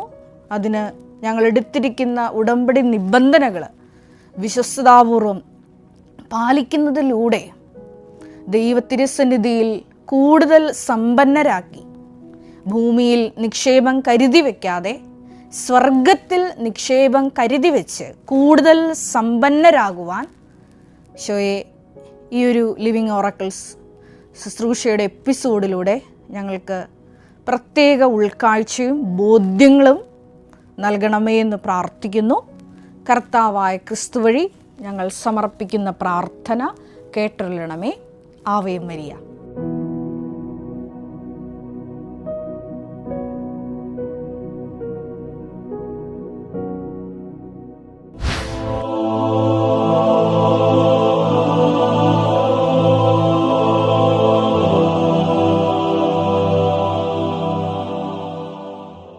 ഈശോയ്ക്ക് ഒരുപാട് നന്ദി. എൻ്റെ പേര് ആരോമൽ, ഇതെൻ്റെ അമ്മയാണ് റീന. ഞങ്ങൾ കൊല്ലം ജില്ലയിൽ നിന്നാണ് വരുന്നത്. സാക്ഷ്യമായിട്ട് രോഗസൗഖ്യ സാക്ഷ്യമാണ് പറയാനുള്ളത്. എനിക്ക് 15 വർഷത്തിലേറെ ഗ്യാസിൻ്റെ പ്രോബ്ലവും ദഹന പ്രശ്നവും ഒക്കെ ഉണ്ടായിരുന്നു. പയറ്, പിന്നെ പരിപ്പ്, കടല, ഗ്രീൻ പീസ് അങ്ങനത്തെ ആഹാരം കഴിക്കാൻ വേണ്ടി ഗ്യാസ് വരും. അതുപോലെ വയറ് നല്ല വേദന, വലിഞ്ഞു മുറുങ്ങുന്ന വേദന ഉണ്ടായിരുന്നു. ഉടമ്പടി നിയോഗം വെച്ച് പ്രാർത്ഥിച്ച് ഉടമ്പടി തൈലം ഉപ്പ് ഉപയോഗിച്ച് ഫലമായി ഗ്യാസും ദഹന പ്രശ്നവും എല്ലാം മാറിക്കിട്ടി. എൻ്റെ അമ്മയ്ക്ക് 23 വർഷത്തിലേറെ ശ്വാസമുട്ടുണ്ടായിരുന്നു. എനിക്ക് 27 വയസ്സുണ്ട്. എനിക്ക് 1 വയസ്സ് ആയ സമയം മുതൽ എൻ്റെ അമ്മയ്ക്ക് ശ്വാസമുട്ടുണ്ടായിരുന്നു. അപ്പോൾ എല്ലാ ദിവസവും ഇൻഹേലർ അടിക്കും. തണുപ്പാകുമ്പോഴത്തേക്ക് അടിച്ചുകൊണ്ട് തന്നെ ഇരിക്കും. ഇപ്പം ഉടമ്പടി നേർച്ച വസ്തുക്കൾ ഉപയോഗിച്ച ഫലമായി അമ്മയ്ക്കിപ്പോൾ ശ്വാസമുട്ട് അങ്ങനെയൊന്നുമില്ല. എല്ലാം ജോലിയും ചെയ്യുന്നുണ്ട്. പിന്നെ പറയാനുള്ളത്, എൻ്റെ അച്ഛൻ്റെ ജോലി ട്രിവാൻഡ്രത്തായിരുന്നു. എൻ്റെ വീട് കൊല്ലം ജില്ലയിൽ പരൂർ എന്ന സ്ഥലത്താണ്. അപ്പോൾ അവിടെ റെയിൽവേ സ്റ്റേഷൻ ഉണ്ട്. അപ്പോൾ അവിടെ നിന്ന് 8:30 ട്രെയിനാണ് അച്ഛൻ പോണത്. അപ്പോൾ തിരിച്ച് വരുന്ന 8:45 ട്രെയിനാണ് അവസാനമായിട്ടുള്ളത്. പക്ഷേ മിക്കപ്പോഴും ആ ട്രെയിൻ കിട്ടാറില്ല. പിന്നെ KSRTC ബസ്സിൽ പാരിപ്പള്ളി എന്ന ജംഗ്ഷനാണ്, പിന്നെ നാഷണൽ ഹൈവേയിലാണ് വരുന്നത്. പിന്നെ എൻ്റെ വീട്ടിൽ നിന്ന് പാരിപ്പള്ളി വരെ 12 കിലോമീറ്ററും ഉണ്ട്. അപ്പം ചിലപ്പോഴൊക്കെ ഞാൻ ബൈക്കിലാണ് അച്ഛനെ പോയി വിളിക്കുന്നത്. ചിലപ്പം അത് 10:30 ആവാം, ചിലപ്പോൾ 11 മണിയാവാം, ചിലപ്പോൾ 12:30 പോയി അച്ഛനെ വിളിച്ചിട്ടുണ്ട്. തിരിച്ച് വരുമ്പോഴത്തേക്ക് വെളുപ്പിന് 1:30 മണിയൊക്കെ ആവും. അന്ന് തന്നെ പിന്നെ അച്ഛൻ പ്രാർത്ഥിച്ചിട്ട് വീണ്ടും കിടന്ന് ഉറങ്ങും. അന്ന് രാവിലെ തന്നെ അച്ഛൻ ഫുഡ് കഴിച്ച് വീണ്ടും ജോലിക്ക് പോകും. അപ്പോൾ അച്ഛനമ്മ അവരുടെ പ്രായമൊക്കെ ആയ ആളാണ്. ഷുഗറിനും പ്രഷറിനൊക്കെ മരുന്ന് കഴിക്കുന്നുണ്ട്. പിന്നെ ഉടമ്പടി എടുത്ത് എനിക്ക് ഒരുപാട് ദൈവികമായി വളരാൻ സാധിച്ചു. അത് പറയാൻ മറന്നുപോയി. അപ്പം ട്രിവാൻഡ്രത്ത് ഞാൻ നിയോഗം വെച്ച് പ്രാർത്ഥിച്ചെന്നിട്ട് തിരുവനന്തപുരത്ത് നിന്ന് മാറി ആറ്റിങ്ങൽ സ്ഥലമുണ്ട്. എൻ്റെ വീട്ടിൽ നിന്ന് 25 കിലോമീറ്ററേ ഉള്ളൂ. അപ്പോൾ ഇടയ്ക്കിടയ്ക്ക് അച്ഛൻ അവിടെ ആറ്റിങ്ങൽ ജോലി കിട്ടാറുണ്ട്. അപ്പോൾ അങ്ങനെ അപ്പം ആ സമയം രാത്രി 7 മണി 7:30 ആകുമ്പോൾ അച്ഛൻ വീട്ടിൽ വരാമെന്ന്. അപ്പം ഞാൻ അവിടെയാണ് ആറ്റിങ്ങൽ കിട്ടാൻ വേണ്ടിയാണ് നിയോഗം വെച്ച് പ്രാർത്ഥിച്ചത്. എന്നാൽ മാതാവ് എൻ്റെ വീട്ടിൽ നിന്ന് 12 കിലോമീറ്റർ മാറുമ്പം വർക്കൽ എന്ന സ്ഥലമുണ്ട്. അവിടെയാണ് മാതാവ് അച്ഛന് ജോലി കൊടുത്തത്. അച്ഛപ്പോൾ രാവിലെ 9:30 സ്കൂട്ടറിൽ പോകും. അത് വർക്കല വരെ പോകാൻ വേണ്ട, കുറച്ച് പോയാൽ മതി. പിന്നെ കമ്പനി വണ്ടി വന്ന് എടുക്കും. ഇപ്പം അച്ഛൻ 7 മണിക്ക് മുമ്പായിട്ട് വീട്ടിൽ വരും. ചിലപ്പോൾ 5 മണിക്ക് വരും, ചിലപ്പോൾ 5:30 വരും. പിന്നെ അങ്ങനെ അച്ഛന് സ്ഥലം ജോലി വർക്കിലോട്ട് മാറ്റി തന്ന മാതാവിനെ ഈശോയ്ക്ക് ഒരുപാട് നന്ദി പറയുന്നു. പിന്നെ ഞാൻ മിക്കപ്പോഴും എനിക്ക് വിഷമം വരുമ്പോഴത്തേക്ക് രാത്രി ഞാൻ ഈശോനെ മാതാവിനെ മനസ്സിൽ വിചാരിച്ച് ഞാൻ കിടന്നുറങ്ങും. അങ്ങനെ ഞാൻ 2 തവണ ഈശോനെ സ്വപ്നം കണ്ടിട്ടുണ്ട്. ഈശോ വന്ന് അനുഗ്രഹിക്കുന്നതായിട്ടും ഒരു തവണ ഈശോൻ്റെ മുഖം ഞാൻ കണ്ടില്ല എന്നും വലത് കൈ കുരിശ് വെച്ച് മുഖം മറച്ചിട്ട് എൻ്റെ അടുത്ത് വന്നാൽ പെട്ടെന്ന് ഞെട്ടി എണീറ്റായിരുന്നു. പിന്നെ രണ്ടാമത്തെ ഈ കഴിഞ്ഞ ജൂണിലാണ് നടന്നത്. അത് എൻ്റെ വീട്ടിൽ ഈശോ വന്ന് ഞങ്ങളെ അനുഗ്രഹിക്കുന്നതായിട്ടാണ് ഞാൻ കണ്ടത് സ്വപ്നത്തിൽ. പിന്നെ പ്രേക്ഷിത പ്രവർത്തനം എന്ന് പറയുമ്പോൾ ഞാൻ പത്രം കൊടുക്കാറുണ്ട്. അത് ഇപ്പം ഓരോ സ്ഥലത്തായിട്ട് കൊടുക്കും. ഇപ്പം ഇന്ന് ട്രിവാൻഡ്രത്ത് കൊടുത്തു കഴിഞ്ഞാൽ അടുത്ത തവണ ആശുപത്രിയൊക്കെ കൊടുക്കുന്നത്. പിന്നെ അടുത്ത തവണ വേറെ ബസ് സ്റ്റാൻഡ്, ഓട്ടോ സ്റ്റാൻഡ് ഇവിടെയൊക്കെ കൊടുക്കാറുണ്ട്. പത്രം കൊടുക്കുമ്പോൾ ഞാൻ എല്ലായിടത്തും ഈ പത്രം എന്താണെന്ന് പറഞ്ഞ് വ്യക്തമായി പറഞ്ഞ് എനിക്ക് കിട്ടിയ നിയോഗങ്ങൾ സാക്ഷ്യം എല്ലാം പറഞ്ഞിട്ടാണ് കൊടുക്കുന്നത്. പിന്നെ കാരുണ്യപ്രവൃത്തി എന്ന് പറയുമ്പോഴത്തേക്ക് ഈ ഹാർട്ട് പേഷ്യൻസ്, അതുപോലെ ക്യാൻസർ പേഷ്യൻസൊക്കെ ഞങ്ങളെ കൊണ്ട് കഴിയുന്ന ഒരു സാമ്പത്തിക സഹായിക്കുകയും അത് ഭക്ഷണം കൊടുക്കുകയും വസ്ത്രം കൊടുക്കുകയും അരി സാധനങ്ങളൊക്കെ വാങ്ങിക്കൊടുക്കുകയും ചെയ്യും. പിന്നെ എൻ്റെ ഫ്രണ്ട്സെത്തിന് കൃപാസനത്തെക്കുറിച്ചൊക്കെ പറയും. അങ്ങനെ എൻ്റെ ഒരു ഫ്രണ്ട് വഴി, ആ ഫ്രണ്ടിൻ്റെ റിലേറ്റീവ് വഴി എനിക്ക് ഇവിടെ ഉടമ്പടി എടുക്കാൻ സാധിപ്പിക്കാൻ പറ്റി. പിന്നെ അച്ഛൻ്റെ ധ്യാനങ്ങളെല്ലാം ചൊവ്വാഴ്ച ഞാൻ കേൾക്കാറുണ്ട്. അതുപോലെ ഡെയിലി ബ്രെഡ് കൂടാറുണ്ട്, സാക്ഷ്യങ്ങൾ കേൾക്കാറുണ്ട്. പിന്നെ ഞാൻ ട്രിവാൻഡ്രത്തൊക്കെ കോച്ചിങ് പഠിക്കാൻ പോകുമ്പോഴത്തേക്ക് ഒരുപാട് പേര് റെയിൽവേ സ്റ്റേഷനൊക്കെ പ്രായമായി ആരോഗ്യമില്ലാത്തവരൊക്കെ പൈസ വെച്ചാൽ എൻ്റെ കഴിയുന്ന രീതിയിൽ ഞാൻ പൈസ വെച്ച് സഹായിക്കാറുണ്ട്. അപ്പം എല്ലാ അനുഗ്രഹവും നേടുത്തുന്ന. പിന്നെ എനിക്ക് ആദ്യം എനിക്ക് ഇവിടെ വന്നപ്പം വിശ്വാസമൊന്നും ഉണ്ടായില്ല. അപ്പം പിന്നെ എനിക്ക് ഉടമ്പടി എടുത്ത് നിയോഗങ്ങൾക്ക് സാധിച്ചു വന്ന്. അതുമാത്രമല്ല എനിക്ക് ദൈവത്തോട് കൂടെ അടുക്കാനായിട്ട് പറ്റി. എനിക്കിപ്പം പഴയ പോലെ സ്വഭാവം മാറി. ഒരുപാട് ഇപ്പം പാവങ്ങളെ സഹായിക്കാനായാലും എനിക്കിപ്പോൾ എല്ലാത്തിനും ഒരു മനസ്സുണ്ട്. എല്ലാ കാര്യത്തിനും എല്ലായിടത്തും ഈ കൃപാസനത്തെ കുറിച്ചൊക്കെ പറയുകയൊക്കെ ചെയ്യും. എല്ലാ നിയോഗങ്ങളും അനുഗ്രഹം തേടി തന്ന അമ്മ മാതാവ് 2022 ഞാൻ ഉടമ്പടി എടുത്തത്. എൻ്റെ പേര് ജയശ്രീ. ഞാൻ വയനാട് ജില്ലയിലെ സുൽത്താൻ ബത്തേരിയിൽ നിന്ന് വരുന്നു. ഞാൻ ഉടമ്പടി എടുത്ത് അന്ന് തന്നെ മാതാവിനോട് പറഞ്ഞിരുന്നു 5 പേരെ കൊണ്ടുവന്ന് ഉടമ്പടി എടുത്തതിന് ശേഷമാണ് ഞാൻ ഇവിടെ സാക്ഷ്യം പറയുള്ളൂ എന്ന് പറഞ്ഞിട്ടുണ്ടായിരുന്നു അന്ന് തന്നെ. ഇപ്പം ഇന്ന് 7 പേരെ എൻ്റെ ഒപ്പം കൊണ്ടുവന്ന് ഇവിടെ ഉടമ്പടി എടുപ്പിച്ചു. ഇന്ന് സാക്ഷ്യം പറയാൻ വേണ്ടി മാത്രമാണ് ഇന്ന് ഞാനിവിടെ വന്നിരിക്കുന്നത്. എൻ്റെ 7ാമത്തെ ഉടമ്പടി എടുത്തിട്ട് ഇന്ന് 55 ദിവസമായിട്ടുള്ളൂ. 90 ദിവസമായാലേ ഇത് പുതുക്കാൻ പറ്റുള്ളൂ. പക്ഷേ ഞാൻ 55 ദിവസം ഇത് സാക്ഷ്യം പറയാൻ വേണ്ടി മാത്രം വന്നതാണ്. എനിക്ക് ആദ്യമായിട്ട് ഉടമ്പടി എടുത്ത് അന്ന് തന്നെ കിട്ടിയ ഒരു അനുഭവം എന്ന് പറയുന്നത്, ഒരു 2.5 ലക്ഷം രൂപേൻ്റെ എൻ്റെ മോൻ്റെ പേരിൽ ഒരു വണ്ടി ലോൺ ഉണ്ടായിരുന്നു. അത് കേസാകുമെന്ന് ഉറപ്പായിട്ട് അവർ പറഞ്ഞതാണ്. തലേ ദിവസം ഞാൻ അവിടെ ചെന്ന് ചോദിച്ചപ്പോൾ പറ്റില്ല, പുതുക്കി തരാൻ പറ്റില്ല എന്ന് പറഞ്ഞത്. ഇവിടെ വന്ന് ഉടമ്പടി എടുത്ത് അന്ന് തന്നെ 3 മണിക്ക് ഞാൻ ഈ റോട്ടിലേക്ക് ഇറങ്ങിയപ്പോൾ തന്നെ അവർ ഓഫീസിൽ നിന്ന് തന്നെ വിളിച്ചു, നിങ്ങളുടെ ലോണ് പുതുക്കി തരാം, 36 മാസം കാലാവധി തരാം, അതിനുശേഷം നിങ്ങൾ അടച്ചാൽ മതിയെന്ന് പറഞ്ഞു. അപ്പം തന്നെ എനിക്ക് മനസ്സിലായി അമ്മ എൻ്റെ കൂടെ ഉണ്ടെന്ന്. ഞാൻ ആദ്യം നിയോഗത്തിൽ വെച്ചത് അമ്മ എൻ്റെ സഞ്ചാരി മാതാവാണെന്ന് ഞാൻ അറിഞ്ഞ് കേട്ടിരിക്കുന്നത്. അതുകൊണ്ട് എൻ്റെ കൂടെ വരണം. ഞാൻ ബാക്കിയുള്ള ഒരു നിയോഗങ്ങളും എന്തെഴുതിയെന്നോ ഞാൻ ഓർക്കുന്നില്ല, ഇപ്പോഴും ഞാൻ ഓർക്കുന്നില്ല. 7 പ്രാവശ്യം ഞാൻ ഉടമ്പടിക്ക് വന്നെങ്കിലും നിയോഗങ്ങൾ എന്തെഴുതിയത് എല്ലാ പ്രാവശ്യവും 1ാമത്തെ നിയോഗം അമ്മേൻ്റെ പ്രത്യക്ഷീകരണം സാക്ഷിയാക്കണം, അമ്മ എൻ്റെ കൂടെ വരണം എന്ന് മാത്രമേ ഞാൻ എഴുതിയിട്ടുള്ളൂ. ആ ഒരു നിയോഗം മാത്രമേ എനിക്ക് ഓർമ്മയുള്ളൂ അന്നും ഇന്നും. എന്തായാലും ഞാൻ അന്ന് പോയി. അന്ന് മുതൽ ഞാൻ എല്ലാ കാര്യങ്ങളും നമ്മുടെ അമ്മമാരോട് പറയുന്ന രീതിയിൽ തന്നെ പറയാറുണ്ട്. രാവിലെയും പറയും, വൈകുന്നേരവും. രാവിലെ പ്രാർത്ഥിക്കുമ്പോഴേ ഞാൻ പറയാറുണ്ട്, ഇന്ന് എൻ്റെ നാവിൽ വരുന്ന എല്ലാ സംസാരങ്ങളും എൻ്റെ പ്രവൃത്തികളും മറ്റാർക്കും ദ്രോഹം വരരുത്, അവർക്ക് നല്ലതേ വരാറുള്ളൂ എന്ന് പ്രാർത്ഥിച്ചിട്ടാണ് എല്ലാ ദിവസവും തുടങ്ങാറ്. പിന്നെ എനിക്ക് കിട്ടിയത് 30 വർഷമായിട്ട് എനിക്ക് തലവേദനയായിരുന്നു. 30 വർഷമായിട്ട് വണ്ടിയിൽ കയറി വന്നാൽ ഛർദിയാണ്. ഒരു ദിവസം പോലും ഗുളിക കഴിക്കാതെ എനിക്ക് വരാൻ പറ്റില്ല. ഞാൻ ഇവിടെ വന്ന് ഗുളിക കഴിച്ച് ഉടമ്പടി ക്ലാസ് കേൾക്കാനിരുന്നപ്പോൾ രാവിലെ തലേന്ന് ഗുളിക കഴിച്ചാൽ പിറ്റേ ദിവസം 3 ദിവസത്തെ എനിക്ക് ഉറക്കമാണ്. എനിക്കൊന്നും കേൾക്കാനോ കാണാനോ പറ്റില്ല, അതുപോലെ ഉറക്കമാണ്. ഇവിടെ ഇരുന്ന് ക്ലാസ് കേട്ടപ്പോൾ ഞാൻ വിചാരിച്ചു, എൻ്റെ മാതാവേ, ഈ ക്ലാസ് എനിക്ക് കേൾക്കാൻ പറ്റുന്നില്ലല്ലോ, ഈ ഉറക്കം കാരണം ഞാൻ എങ്ങനെ ഇത് മനസ്സിലാക്കും, എനിക്കിതിനെപ്പറ്റി അറിയില്ലല്ലോ, ഞാനൊരു അക്രൈസ്തയല്ലേ, പിന്നെ എനിക്ക് കാര്യങ്ങളൊന്നും അറിയില്ലല്ലോ, ക്ലാസ് കേൾക്കാതെ എങ്ങനെ മനസ്സിലാക്കുമെന്ന് മാത്രം ഞാൻ ചോദിച്ചു. അത് കഴിഞ്ഞ് പിന്നെ ഞാനൊരു രോഗമൊന്നും അല്ലല്ലോ എന്ന് വിചാരിച്ച് ഞാൻ ഉടമ്പടിയിൽ എഴുതിയിട്ടുമില്ല, ഞാൻ അത്ര വിചാരിച്ചിട്ടുമില്ല. ഞാനിങ്ങനെ മാത്രം മനസ്സിൽ ചിന്തിച്ചു. പിന്നെ ഒരാഴ്ച കഴിഞ്ഞ് ഞാനൊന്ന് കോഴിക്കോട് പോയപ്പോൾ ഈ ഗുളിക പിന്നെയും കഴിച്ചു. ഗുളിക കഴിച്ച് ഇവിടെ തുടങ്ങി എനിക്ക് ഉറക്കം തുടങ്ങി. അപ്പം പിന്നെ ഞാൻ ഛർദ്ദിച്ചു. അപ്പം ഞാൻ അയ്യോ, ഗുളിക കഴിച്ചിട്ട് എന്തായിരിക്കും ഛർദ്ദിക്കുന്നത്? അപ്പോൾ എൻ്റെ ഉള്ളിലിരുന്ന് ആരോ പറയുക, നീ ഉടമ്പടി എടുത്തിട്ട് പിന്നെ എന്തിനാണ് ഗുളിക കഴിക്കുന്നത്? അയ്യോ, ഞാൻ അപ്പോഴാണ് വിചാരിക്കുന്നത്, ഉടമ്പടി എടുത്തതാണെങ്കിൽ ഗുളികയുടെ ഛർദിയുടെ കാര്യം ഞാൻ പറഞ്ഞിട്ടില്ലല്ലോ. അപ്പോൾ അത് മാതാവ് എനിക്ക് അനുഗ്രഹിച്ച് തന്നു. അപ്പോൾ ഇതുപോലെ എല്ലാ കാര്യങ്ങളും അനുഗ്രഹിച്ച് തരുമെന്ന് എനിക്ക് ഉറപ്പായി അപ്പം തന്നെ. അത് കഴിഞ്ഞ് എനിക്ക് 23 വർഷമായിട്ട് തലവേദനയാണ്. തലവേദന വന്നാൽ 2 കണ്ണും കാണാതെ വരും. കാഴ്ച കുറവും, ശരിക്കും കാണില്ല. എനിക്ക് എഴുതാനോ പിന്നെ വായിക്കാനോ ഒക്കെ ഭയങ്കരമായ ബുദ്ധിമുട്ടാണ്.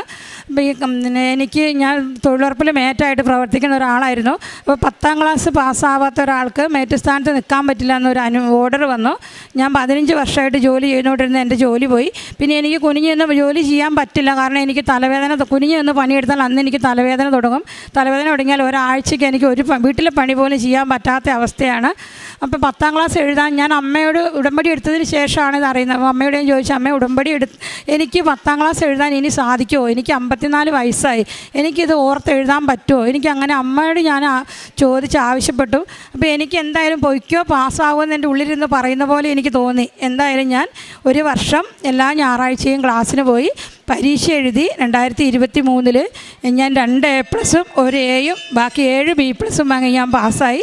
ഞാനൊന്ന് പാസ്സാവണമെന്ന് മാത്രമേ ആഗ്രഹിച്ചുള്ളൂ. ഇത്രയും മാർക്ക് എനിക്ക് തന്ന് പരീക്ഷ എങ്ങനെ ഞാൻ എഴുതിയെന്ന് എനിക്ക് പറയാനില്ല. എൻ്റെ മാതാവ് ഇടപെട്ട് എനിക്ക് ഓരോ ക്വസ്റ്റ്യൻ ആൻസറും പറഞ്ഞു തന്നാണ് ഞാൻ എഴുതിയത്. കാരണം എനിക്ക് ഇത്രയും പ്രായമായതുകൊണ്ട് പഠിപ്പിക്കുന്നതെല്ലാം മറന്നു പോകും, പഠിച്ചാലും ഓർക്കില്ല. എങ്ങനെയാലും ഞാൻ പരീക്ഷ എഴുതി പാസ്സാകണമെന്ന് ആവശ്യപ്പെട്ടെങ്കിൽ ഇത്രയും മാർക്ക് കിട്ടി, ഞാൻ പാസ്സായി. പിന്നീട് ഞാൻ രാവിലെ പ്രാർത്ഥിക്കുമ്പോൾ ഞങ്ങൾക്ക് 28 വർഷമായിട്ട് വെള്ളം കോരിക്കൊണ്ട് വന്നിട്ട് വേണം ചുമക്കണം, കുറേ ദൂരം വലിക്കാനുണ്ട്, ചുമക്കുകയും ചെയ്യണം. അപ്പോൾ ഞാൻ രാവിലെ 5:30 പ്രാർത്ഥിക്കുമ്പോൾ വിചാരിക്കും 6 മണി വരെ പ്രാർത്ഥിച്ചാൽ വെള്ളം കോരാൻ സമയം പോകും, ഇത് കഴിഞ്ഞിട്ട് വേണം പണിക്ക് പോകണമെങ്കിൽ. ഇതെല്ലാം ബുദ്ധിമുട്ട്. ദൈവമേ എന്ത് ചെയ്യും? ഈ വെള്ളം ഉണ്ടായിരുന്നെങ്കിൽ എനിക്കൊരു അരമണിക്കൂർ സമയം മുടങ്ങാതിരുന്ന് പ്രാർത്ഥിക്കാമായിരുന്നല്ലോ എന്ന് ഞാനിങ്ങനെ മനസ്സിൽ വിചാരിച്ചു.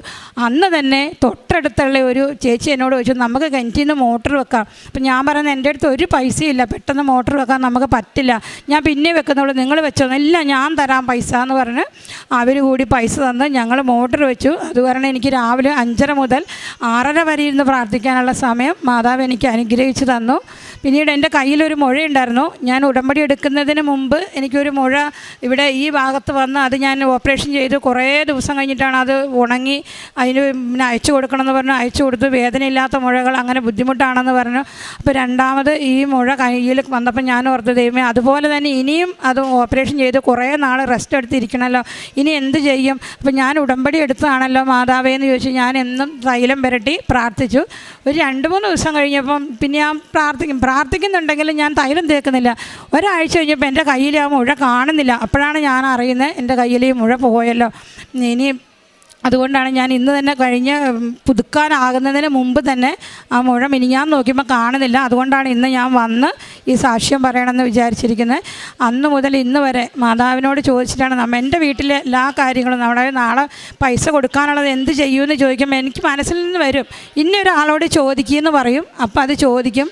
എൻ്റെ കാര്യങ്ങൾ അങ്ങനെയാണ് നടക്കുന്നത്. ഇപ്പോൾ എനിക്ക് ഒരു വിഷമമുള്ളൂ, കുറച്ചുകൂടി മുമ്പ് ഇവിടെ വരാൻ കഴിഞ്ഞില്ലല്ലോ. ഞാൻ എന്തുമാത്രം വിഷമിച്ചാണ് ജീവിച്ചിരുന്നതിന് മുന്നേ. ഇപ്പോൾ എനിക്ക് ആരെന്ത് പറഞ്ഞാലും എനിക്ക് വിഷമമില്ല, ടെൻഷനില്ല. എപ്പോൾ ടെൻഷൻ വന്നാൽ അപ്പം തന്നെ പ്രാർത്ഥിക്കും. ആ ടെൻഷനെല്ലാം പോകും. നല്ല സന്തോഷത്തോടെ ഞങ്ങളുടെ കുടുംബം ജീവിക്കുന്നു. പ്രേക്ഷിത പ്രവർത്തനം എന്ന് പറഞ്ഞാൽ ഞാൻ രാവിലെ തന്നെ അച്ഛൻ്റെ ഡെയിലി ബ്രെഡ് കാണും. പ്രാർത്ഥനയെല്ലാം ആദ്യം തന്നെ ഗ്രൂപ്പിലൂടെ ഷെയർ ചെയ്യും. പിന്നെ അത് പത്രം കൊണ്ടുപോകുന്നത് ഞാനും എൻ്റെ ഹസ്ബൻഡും മക്കളും കൂടിയാണ്. വീടുകളിലും ടൗണുകളിലും എല്ലാവർക്കും കൊടുക്കാറുണ്ട്. പിന്നെ ജീവകാരുണ്യ പ്രവർത്തിയിലൊരു ഗ്രൂപ്പുണ്ട് ഞങ്ങൾക്ക്, ബത്തേരി ഗവൺമെൻറ് ഹോസ്പിറ്റലിൽ. അവിടെ പോയി 5 ദിവസവും, ഒരു മാസത്തിൽ എല്ലാ ആഴ്ചയിലും 5 ദിവസം എല്ലാ രോഗികൾക്കും ഭക്ഷണം കൊടുക്കുന്ന ഒരു സഹായ സംഘടനയാണ് അവിടെ പോയി പരമാവധി പറ്റുന്നത്രയും ദിവസങ്ങളിൽ പോയി അവരെ സഹായിക്കും. പരമാവധിയുള്ള സഹായവും കൊടുക്കും. പിന്നെ പണിയെടുക്കാനും ഭക്ഷണം വെക്കാനും വിളമ്പാനും പാത്രം കഴുകാനും എല്ലാം കൂടി പണിയില്ലാത്ത മിക്കവാറും ദിവസങ്ങളിൽ പോകും. എന്തായാലും ഒരു മാസത്തിൽ ഒരിക്കലോ 1-2 പ്രാവശ്യം നിർബന്ധമായിട്ടും പോയിരിക്കും. ബാക്കിയുള്ള ദിവസങ്ങൾ ഒഴിവ് പോലെ പോയിരിക്കും. കാരുണ്യ പ്രവൃത്തി, പിന്നെ ഹോസ്പിറ്റലിൽ. അങ്ങനെ പിന്നെ തൊട്ടടുത്തുള്ളവർ എനിക്കറിയാം. എൻ്റെ മോളെ BSc നഴ്സിങ്ങിനെ പഠിപ്പിച്ചതാണ്. ആ ബുദ്ധിമുട്ട് എനിക്കറിയാം. ഇപ്പോൾ സ്കൂളിൽ പോകുന്ന കുട്ടികൾക്ക് തൊട്ടടുത്തുള്ളവരുടെ ബുദ്ധിമുട്ട് നമുക്കറിയാവുന്നത് കൊണ്ട് എന്നെക്കൊണ്ട് പറ്റുന്ന രീതിയിൽ, പിന്നെ പൈസയായിട്ടും അല്ലാതെ സാധനങ്ങൾ വാങ്ങാനായാലും പറ്റുന്ന രീതിയിൽ സഹായിക്കാറുണ്ട്. ഉപവാസം ബുധനാഴ്ച ദിവസമാണ് ഞാൻ ഉപവാസം എടുക്കാറ്. എല്ലാ ബുധനാഴ്ച ഉപവാസം എടുക്കാറുണ്ട്. വചനം വായിക്കാൻ എനിക്ക് ബൈബിളിൽ എൻ്റെ ഒരു കൂട്ടുകാരിയാണ് എന്നെ ഇവിടെ കൊണ്ടുവന്നിരിക്കുക. അവൻ്റെ അമ്മ നിർബന്ധിച്ച് കൊണ്ടുവന്നതുകൊണ്ടാണ് കൂട്ടുകാരിയിലും ഒരു കാരണമായി എന്ന് മാത്രമേ ഉള്ളൂ. അവരിവിടെ വന്ന് പിന്നെ ഞാൻ ബൈബിള് വായിക്കാൻ നമുക്കറിയില്ലായിരുന്നു. ബൈബിള് എത്ര രൂപ എവിടുന്നാണ് ബൈബിൾ കിട്ടുന്നവരോട് ചോദിച്ചപ്പോൾ എനിക്ക് അവർ തന്നെ ഒരു ബൈബിൾ കൊണ്ടു തന്നു. ഞാൻ ഏകദേശം ആ ബൈബിള് വായിച്ച് തീരാറായി. ഒരു 10-15 പേജും കൂടി വായിക്കാനുള്ളൂ. വായിച്ചെങ്കിലും എനിക്ക് മനസ്സിലായില്ല, പക്ഷെ ഞാനത് വായിച്ച് തീരാറായി. ഒരു 2-3 പ്രാവശ്യം വായിക്കുമ്പം അത് ഇനിയും കുറേ കൂടി മനസ്സിലാക്കുമെന്ന് വിചാരിക്കുന്നു. പിന്നെ അറിയാത്ത കാര്യങ്ങൾ അച്ഛനൊക്കെ വചനം പറയുമ്പം എനിക്ക് വേഗം ബൈബിൾ നോക്കി എവിടെയാണെന്ന് കണ്ടുപിടിക്കാൻ കഴിയില്ല. ഞാനത് കാരണം ആ വചനം എഴുതി വെച്ച് പിന്നീട് അത് നോക്കി കണ്ടുപിടിച്ച് എൻ്റെ നിയോഗങ്ങളെല്ലാം ഞാൻ ആ ബൈബിളിൽ സൂക്ഷിച്ച് വെക്കാറുണ്ട്. ഇത്രയൊക്കെ പിന്നെ തന്ന മാതാവിനും ഈശോയ്ക്കും ഒരു കോടാനുകോടി നന്ദി. ഇനി ഞങ്ങളുടെ ജീവിതകാലം മുഴുവനും പറ്റുന്നത്രയും കാലം നടന്നു വരാൻ, ഇവിടെ എത്ര കാലം വരാൻ പറ്റുമോ അത്ര കാലം ഇവിടെ വരണമെന്ന് ആണ് ഞങ്ങൾ വിചാരിക്കുന്നത്. എന്തായാലും എന്ത് സഹനം തന്നാലും പിന്നോട്ട് മാറില്ല. സഹനം തരുന്നത് എനിക്ക് മനസ്സിലായത് എൻ്റെ കയ്യിലുള്ള പ്രവൃത്തി എന്തെങ്കിലും ദോഷം വന്നിരുന്നതുകൊണ്ടായിരിക്കാം എനിക്ക് ബുദ്ധിമുട്ട് വരുന്നത്. അപ്പം പ്രാർത്ഥന കൂടുതൽ മുമ്പോട്ട് കൊണ്ടുപോകണം. അതുകൊണ്ടാണ് ബുദ്ധിമുട്ട് വരുന്നതെന്ന് ഞാൻ വിചാരിക്കുന്നത്. എന്ത് ബുദ്ധിമുട്ട് വന്നാലും ആ സമയം പ്രാർത്ഥിക്കാനുള്ള കഴിവ് എനിക്ക് മാതാവ് എന്തായാലും തരും. ഇനി മുമ്പോട്ടുള്ള ജീവിതം ഇതുപോലെ തന്നെ മുമ്പോട്ട് പറ്റുന്നത്രയും കാലം വരികയും ചെയ്യും. എൻ്റെ മോള് നഴ്സിംഗ് പാസ്സാവണമേപ്പോൾ ഉടമ്പടി എടുക്കാമെന്ന് പറഞ്ഞിട്ടുണ്ടായിരുന്നു. കഴിഞ്ഞ മാസം ഞാൻ മോളെ ഇവിടെ കൊണ്ടുവന്ന് ഉടമ്പടി എടുപ്പിച്ചിട്ടുണ്ട്. മോളെ കാര്യമൊക്കെ മോള് വരുമ്പം